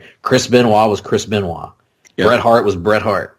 And they're not playing, Papa Shango or something. So it's it creates a different kind of resonance with you with these characters, rightly or wrongly, and probably wrongly. It creates this resonance with you where you view the wrestler as their character, and you view, you don't want to believe that a quote unquote real life babyface could ever do something like this. And so, but yeah, in this case, for our purposes, I was able personally in this match to divorce my feelings from that aspect of it. Any feelings that I had in this match were as a result of the circumstances of this match. So for whatever reason, this was the one Benoit match I've watched recently where I didn't think about that tragedy at all.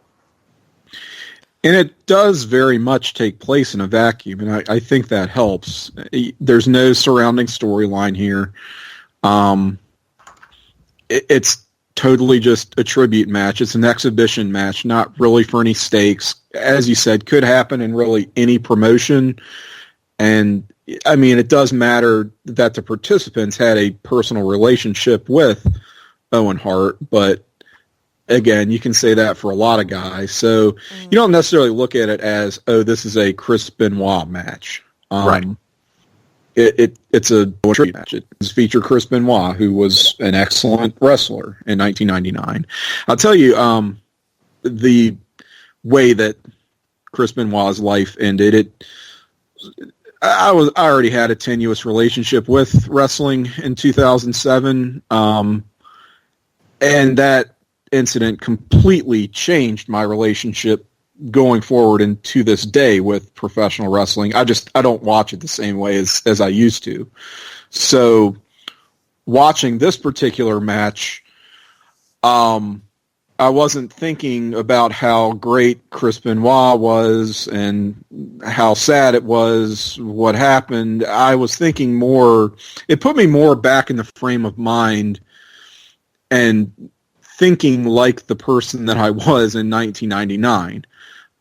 For example, after this was over, I'm remembering how seeing this match for the first time in 1999, I was so blown away, and it was one of those matches that I like wanted to recreate on all the wrestling games that existed back then. Stuff like WWF Attitude on PlayStation, which neither of these wrestlers was actually featured in, but you had to create a wrestler, right? So yes, yeah. You're going to make a Bret Hart, you're going to make a Chris Benoit, you're going to have this match, or some of those early like SmackDown games, because it's so very like move based. It's like both these guys have such an arsenal of kind of just a deep well to draw from, that you're not going to see the same move twice. You're going to see a lot of variety. And that was the type of thing I was really into back then. Yep, me too. How I would like almost keep a checklist of, oh, so-and-so did this and then did that. And, in my mind, kind of replay it and want to recreate it. And just, it was something that I kind of forgot that I did. And then seeing this match again, I was like, oh yeah, that. So I don't know. It's just one of those funny things that just put me right back in that mindset. And it's funny that you say that, because but they do hit all their moves and they are, really clicking along, but you also feel the emotion of it. It doesn't feel cold like some of the other Bret Hart matches that we watched. It was emotional and respectful, like they're putting on a good fight, but you also know like the bond and the reason, especially for Bret, for being in the match. So For me, this was my favorite of the three, honestly. And I know that I'm different from you and most you guys and most wrestling fans anyway, just for not having that Benoit complex feelings. Not that I don't have them. I'm just saying it didn't affect me. It doesn't affect me like it did for you guys. So, easier perhaps to distance myself from, like Greg's point, to watch the match. So, but yeah, I thought it was great. Like grinding, and kind of raw feeling a lot. Not raw, but passion. There was a lot of passion in this match. And but like extreme focus too from both of them. So yeah, just a lot more emotion overall in this match compared to the other two, especially. And from what you guys say, most of what he does in WCW.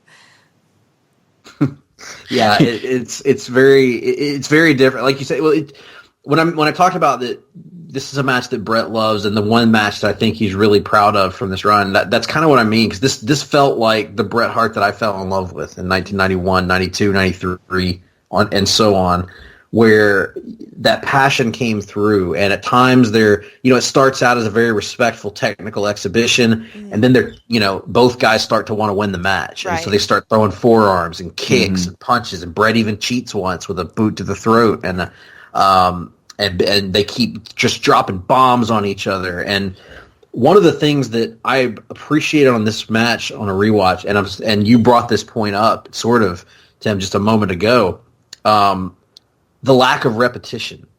But the tease is a repetition. It's a style of wrestling you really don't see much anymore. Where there is so much repetition in wrestling now, which wrestling is great now. I love wrestling now, but there is so much repetition in matches now. Moves done over and over and over and over and over again. Super kicks, dives, whatever. And in this match, to my recollection, they didn't repeat anything. They teased repeating moves, but they would be countered or they would turn into something else. Right. Like Benoit, one that comes to mind, Bret hits Benoit with that backdrop suplex thing. He goes back to it later in the match, and Benoit flips out of it behind him and shoves him into the corner post. Benoit hits the Northern Lights at one point.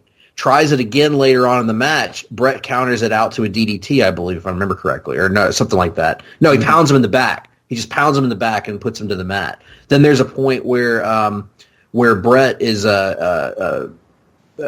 Benoit is going for the dragon suplex, and Bret counters it out, and so Benoit hits him with the German suplexes, rolling Germans. Then he later does before that does the rolling snap suplexes, and they tease these things throughout the match, like, oh, he's going to go back to that well again because it worked before, and it doesn't. And so as a result, it's a fresh match, and it feels like both guys are creative, and they're coming up with new ways to hurt the opponent and try to get the win. And it's I found it very refreshing. I thought it was very smart. The match was creative in a way that I think not a lot of people are in wrestling. And it was the best of Bret Hart. Bret Hart's mind was the best for wrestling I ever saw. And Benoit is there every step of the way. They just mesh. Their styles mesh. Like they you can tell they trust each other. They know what they're gonna do, and yet it feels like a fight. And that fight element. There are moments in this that look just absolutely devastating. The DDT that Bret plants him with at one point, devastating. He hits a backdrop suplex I talked about. Benoit folds up on himself with it. Then Bret goes to do a move at one point, or a spot that he did all the time in the WWF, but I don't remember him ever doing in WCW, at least often, which was charging. And if you guys remember the British Bulldog match from SummerSlam, he does the spot. He charges at Benoit and kind of jumps up for a crossbody, and Benoit ducks it, and he hits the ropes. Ooh, in WWF, he would hit the ropes, and he'd get tangled up a little bit and kind of like fall to the mat, or sometimes get stuck in the ropes.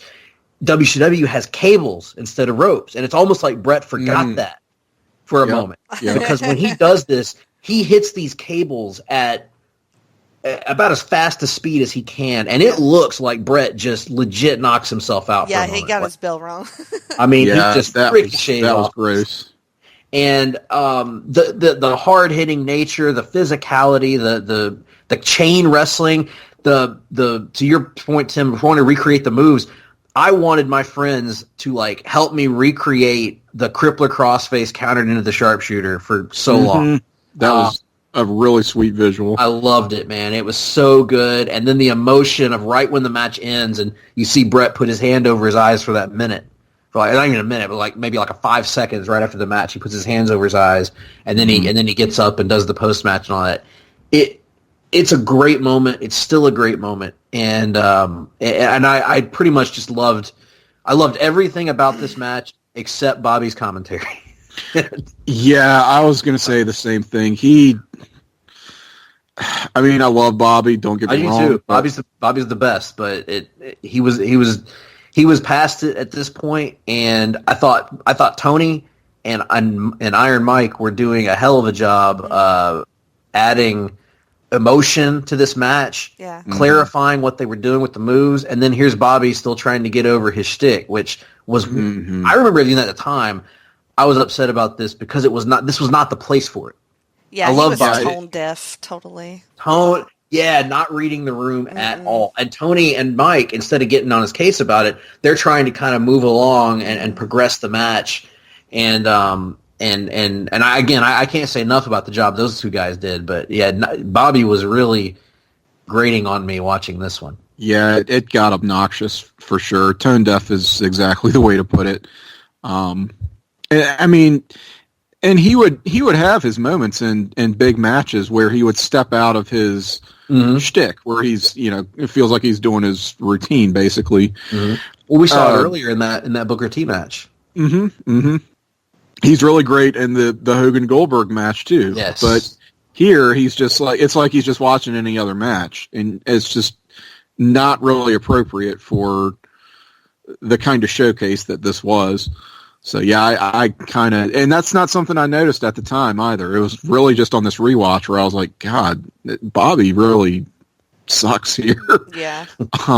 And I felt bad, and I feel bad saying that, but because he's the best at what he does. But right, this was that era when it was like it was time for him to move on, because this was not reading the room well. But that being said.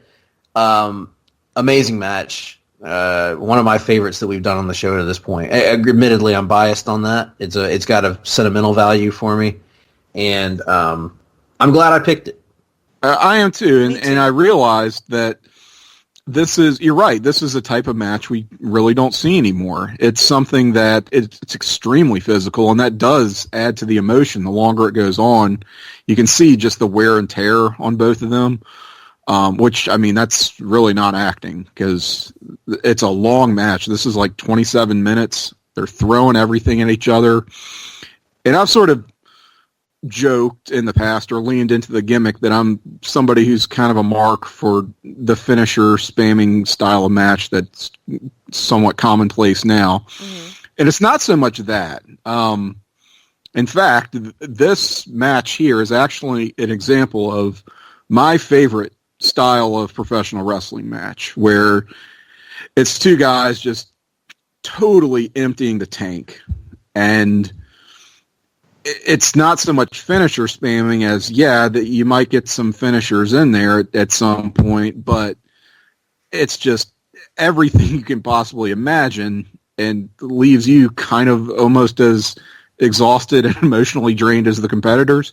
That's my kind of professional wrestling. And I don't know that I want to see an entire card of matches like that, but you give me one, you give me a main event like this, and I'm there for it. And I miss that we don't see it anymore. We see in matches we see today, as you said, Greg, it's guys with a lot of repetition of moves and a lot of counters, just counter for counter for counter, that you're just like, God, can we just see an actual move at some point, please? Like, there's nothing wrong with counters, but the way it's done now, it's sort of...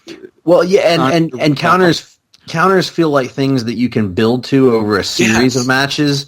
Yes. And now it's just all like right out of the gate. And that's, again, I don't mean to be too critical because I love the modern style of wrestling. I really do. But I'm like you. This is kind of, because I grew up on Bret Hart, this is the kind of match that I love that builds over.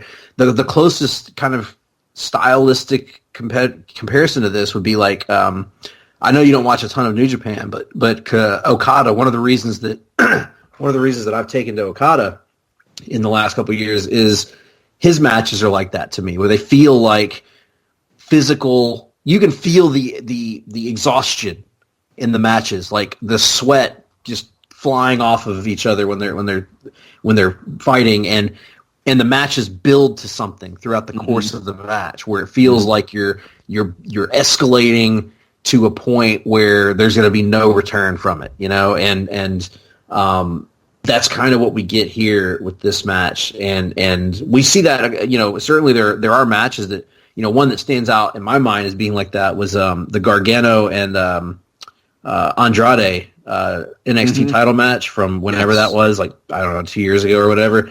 Yeah. I thought that was like that, where it was just it built so logically over the course of the match that by the end of it, you're just hanging. You as an audience member, you're exhausted, but you're hanging on the edge of your seat, wondering what's going to happen next. That's an excellent example. Yeah, and I made it sound like I don't like seeing moves get countered. I like when that happens within the match, which it does here, as you described, Greg, where it's a guy will do something and then 5 minutes later try it again. It's like, nope, I've learned from that. Right. And it's cool when that happens across a series of matches. It's really cool when it happens within the same match too. Mm-hmm. So this it gave them the breathing room to stretch out. It's a good long match, but there's no dead spots at all. So yeah, wow. I'd forgotten how much I really just dug this as the example, maybe the best example of the kind of wrestling that makes me a fan. And the other point that I wanted to make when I picked this match is this crowd is kind of lukewarm to this concept when it starts. There's some kind of Owen chants at the beginning, and then they're kind of like, they just kind of settle in. Mm-hmm. And by the end of it, they're chanting, "Let's go Bret," and they're popping and they're jumping out of their seats for the finish. And I think that's remarkable, both for the fact that anytime you see wrestlers work a crowd into a match, it's impressive, and I love to see that because it's an art. The other aspect of it, doing this in October 1999, not an easy thing. No, because I can tell you, as an Attitude Era fan, that was not what we were accustomed to seeing. In 1999, no, we were accustomed. We were in the height of the sort of ADD era of wrestling, where we were used to seeing the 4 to 6 minute TV matches, and then on pay-per-view you might get that up to 15, and it's going to have a lot of gimmicks and brawling and all this other stuff. So to go out there and mat wrestle for the majority of a 27-minute match in 1999 on live television, it was ballsy of WCW to present it. And secondly, it was impressive that they were able to pull it off and not turn the crowd against the match. So I just wanted to bring that up because it was a different era where now we're kind of used. If you watch television wrestling in 2019, no matter what show you're watching, you're kind of used to seeing the occasional 15 to 20 minute great, technical wrestling match or whatever. Yeah. But people in 1999, we were not used to seeing that. It would be kind of shitty of them to, boo during a tribute match. It would be, but you'd be surprised. Really? The 1999 wrestling fans were vicious. So when Bret came back in July, I think, of 99 and gave his first speech since the Owen fall had happened, a lot of the crowd, I don't want to bury the entire crowd because a lot of them were respectful, but there was like several loud jackasses in that crowd that could be heard on camera shouting, "Wrap it up!" Oh my god, and stuff like that. So it was like, oh my god, these are the same people I like to imagine that would go on to attend all the WWE Hall of Fame ceremonies over the years. Yeah, really. Yeah, they were screwed Bret. They were the ones tackling Bret Hart. For sure. Bret Hart. after accosting Shawn Michaels years earlier for screwing Bret Hart during his Hall of Fame speech. Yeah, exactly. I will. Can I say something really shitty? Yes, always. Absolutely. I think this was about $10 million to Owen Hart that the WWF did, and the immediate aftermath, and pretty much any time since. I mean, I know it's just a match, but it's just classier, And I don't. And it wasn't a case of trying to make up for not ending the show the night. Well, that's another. Well, yeah, that's a whole another story for another time, perhaps. Yeah, but I think it's one of those WCW doesn't get a lot of credit for anything. But From this is who? one that Not from us. From us, we give WCW plenty of credit. Right. Well, because they deserve it. Damn it. Yeah. And this is one where they really. I mean, this was a really classy thing that they did. And I will say, I think that WCW in general handled wrestler deaths pretty well. I remember when Dick Murdoch died, they gave Dusty a chance to say farewell at the commentary table. I remember when Gorilla died, they gave Bobby Heenan a chance to say goodbye at the announce desk.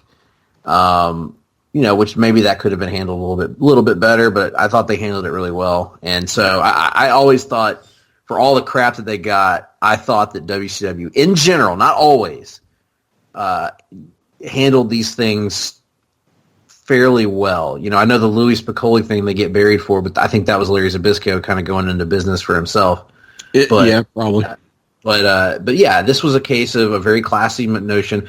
I thought the men and women, by and large, on that Owen tribute on Raw were very genuine in what they were saying, and it was a terribly, heart-wrenching moment. But I agree with you, Tim. This was really, in my opinion, the way to pay respect to Owen, in a way that I think he would have appreciated, and also not putting your talent in such an uncomfortable. I was going to say, I have no doubt that their feelings and what they were saying came from the heart, but I wish it didn't feel like there was a gun to their head. Right. And nobody should have been forced to wrestle in that environment. And but that's another story for another time. But for WCW's sake, I totally agree with you, Tim. This was a good way of handling this. I thought it was very classy. Having Harley Race there was very classy, given his relationship with Owen Hart. So yeah, it was a really good presentation, and on what's been not the best day for me to watch this match today when I got home from work. Surprise in a match that I expected to make me feel bad in a weird way. It actually made me feel good to see this match, so I was happy to do it. Well, good. Well said. Good. Okay. That wraps up the matches that we chose for our Bret Hart WCW expose. All right. Were there any others that you guys checked out that just didn't quite make the cut? I know we've mentioned some already, but any others for you, Greg? One that I saw for the first time since it aired, probably, from a Nitro, and it's only about 7 minutes, but was really damn good, was Bret versus Fit Finlay from an episode of Nitro in '98, I believe. And actually very good. I thought this was tremendous. Like it was a side of Bret you don't see a lot in WCW too, because Finlay was hitting him hard, and so Bret was firing back, and it was stiff, and it was really fun to watch. So not one that I would have. I mean, I wasn't going to second guess my choice, but that's one that I watched in the course of preparing for this show that really impressed me. Trying to think of some other matches in WCW that stood out for Bret.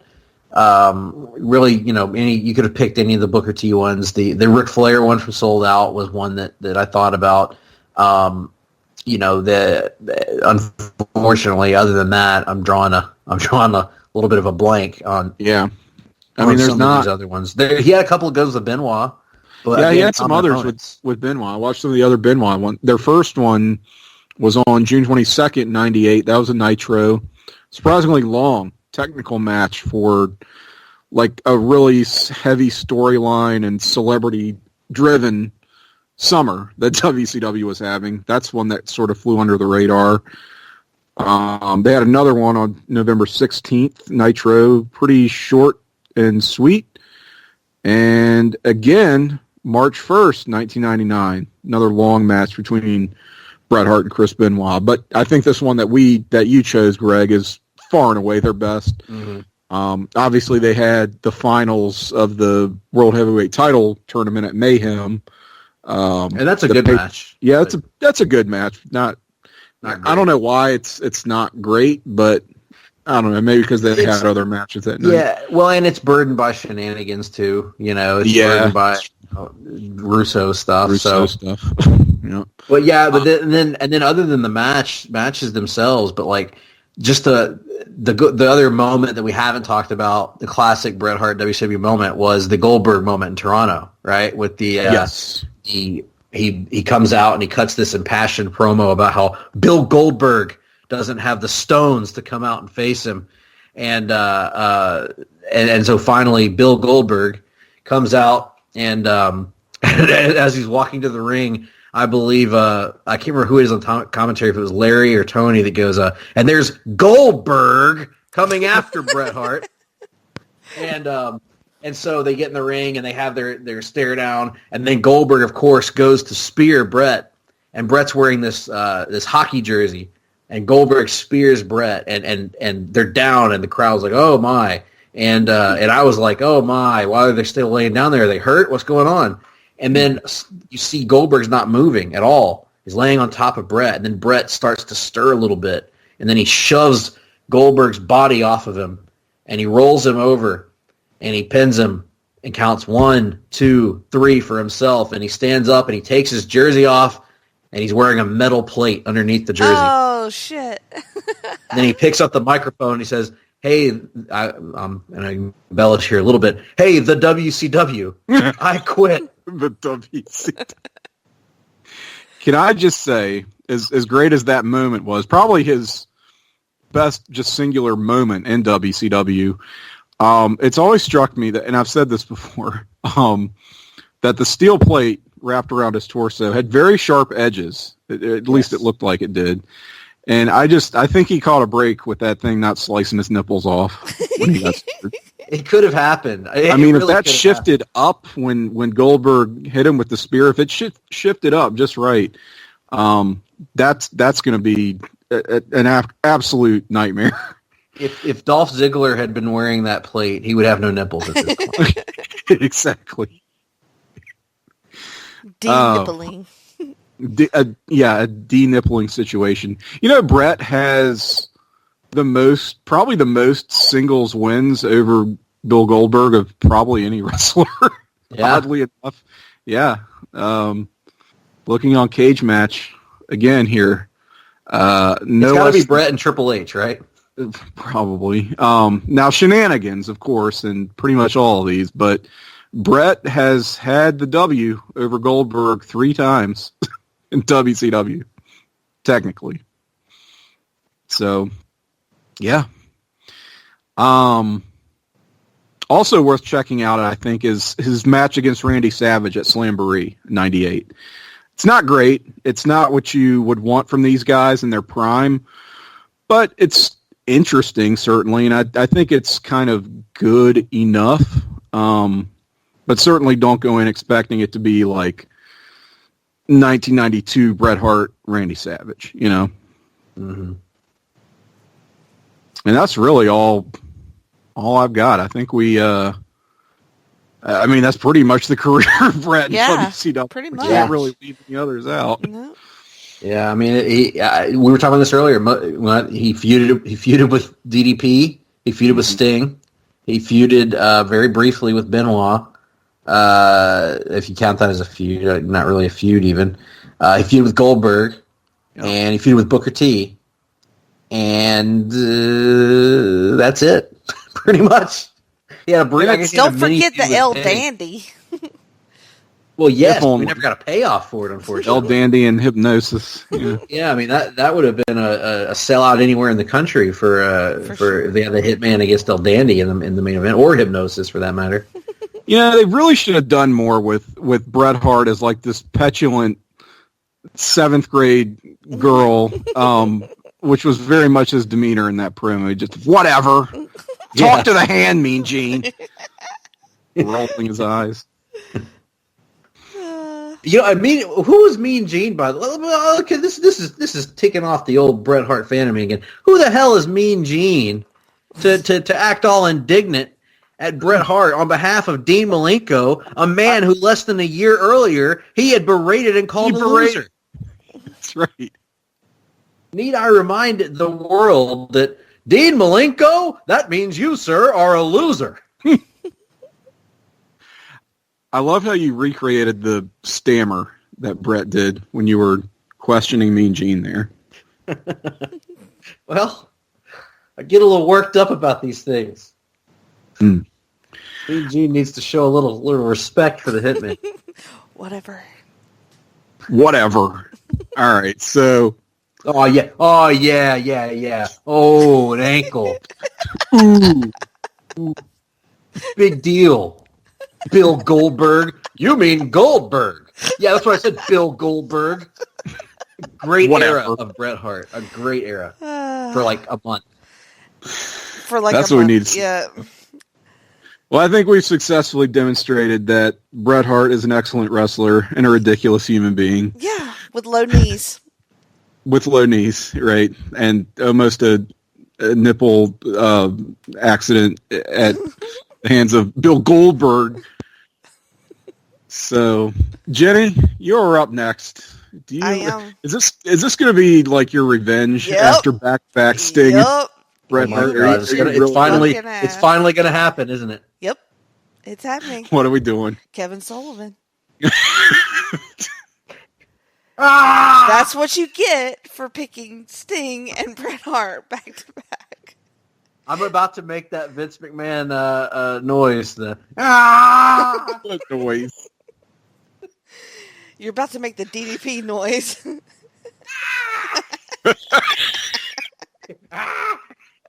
What a bitch. Oh. Whatever.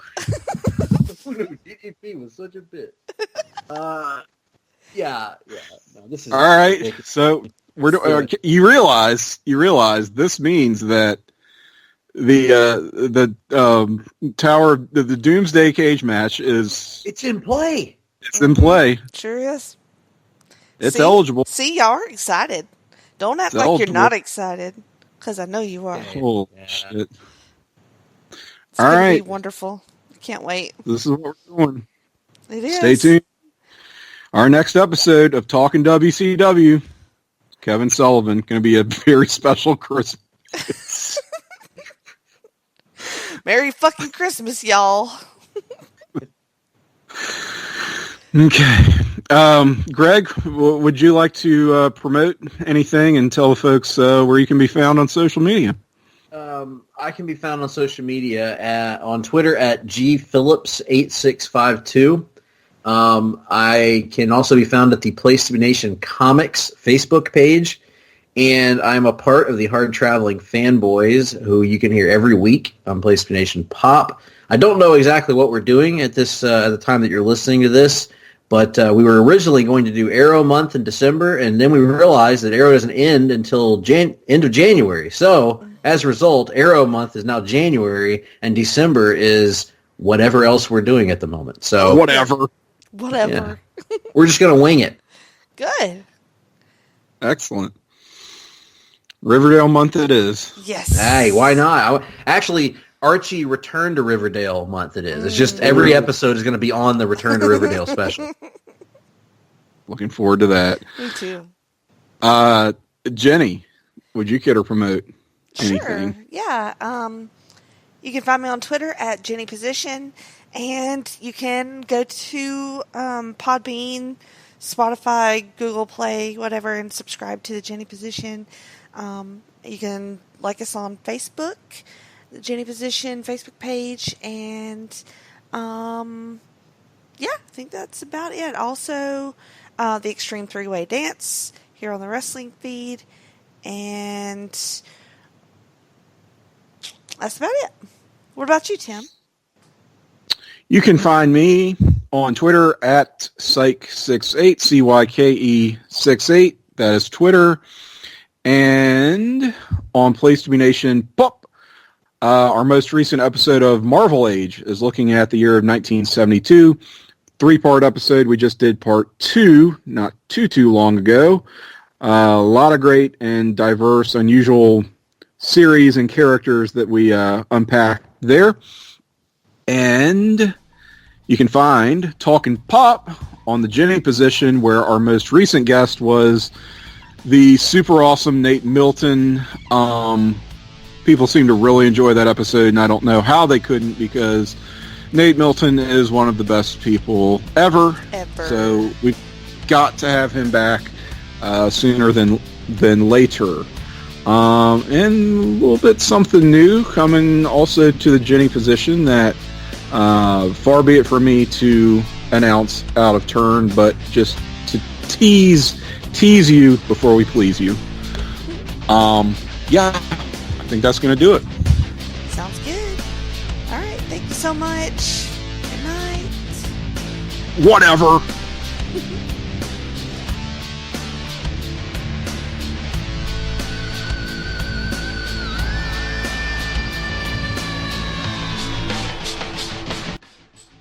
So, good night all around. All right. Well, hopefully it continues. Well, Yes. never mind. Bret Hart. Well, yeah. I mean, I was, Don't mean well, that. well, his best friend, one of his good friends died in October '97. His brother died in '99. His brother-in-law died in 2001. His other brother-in-law died last year. Both his mother and father died. He had a stroke. I mean, Jesus. He got a hole kicked in his head. I mean, he's had a rough go of it since this time. When you start to feel bad about your life, just think about how bad It could Bret be worse. Hart. It could be Bret Hart. had All it. of his friends are dead. And then All of his wrestling friends died. His wife Julie's a bitch. Yeah. His other wife was a bitch, apparently, the second one. Italy didn't work out. He had to come back from Italy.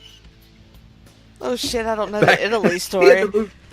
had to move back from Italy to Calgary. I mean, God. Oh.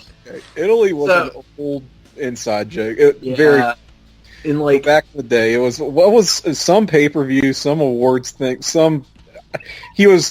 people were speculating Bret Hart was going to show up at some event, and someone chimed in and said, well, he can't because he's in Italy.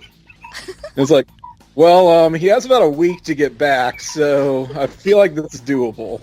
And it just turned into this. Yeah, the backstory was he was married at that time to an Italian lady, and they had briefly relocated to Italy, and so but that became like the reason why he couldn't do anything. Bret Hart can't appear at the show because he's in Italy.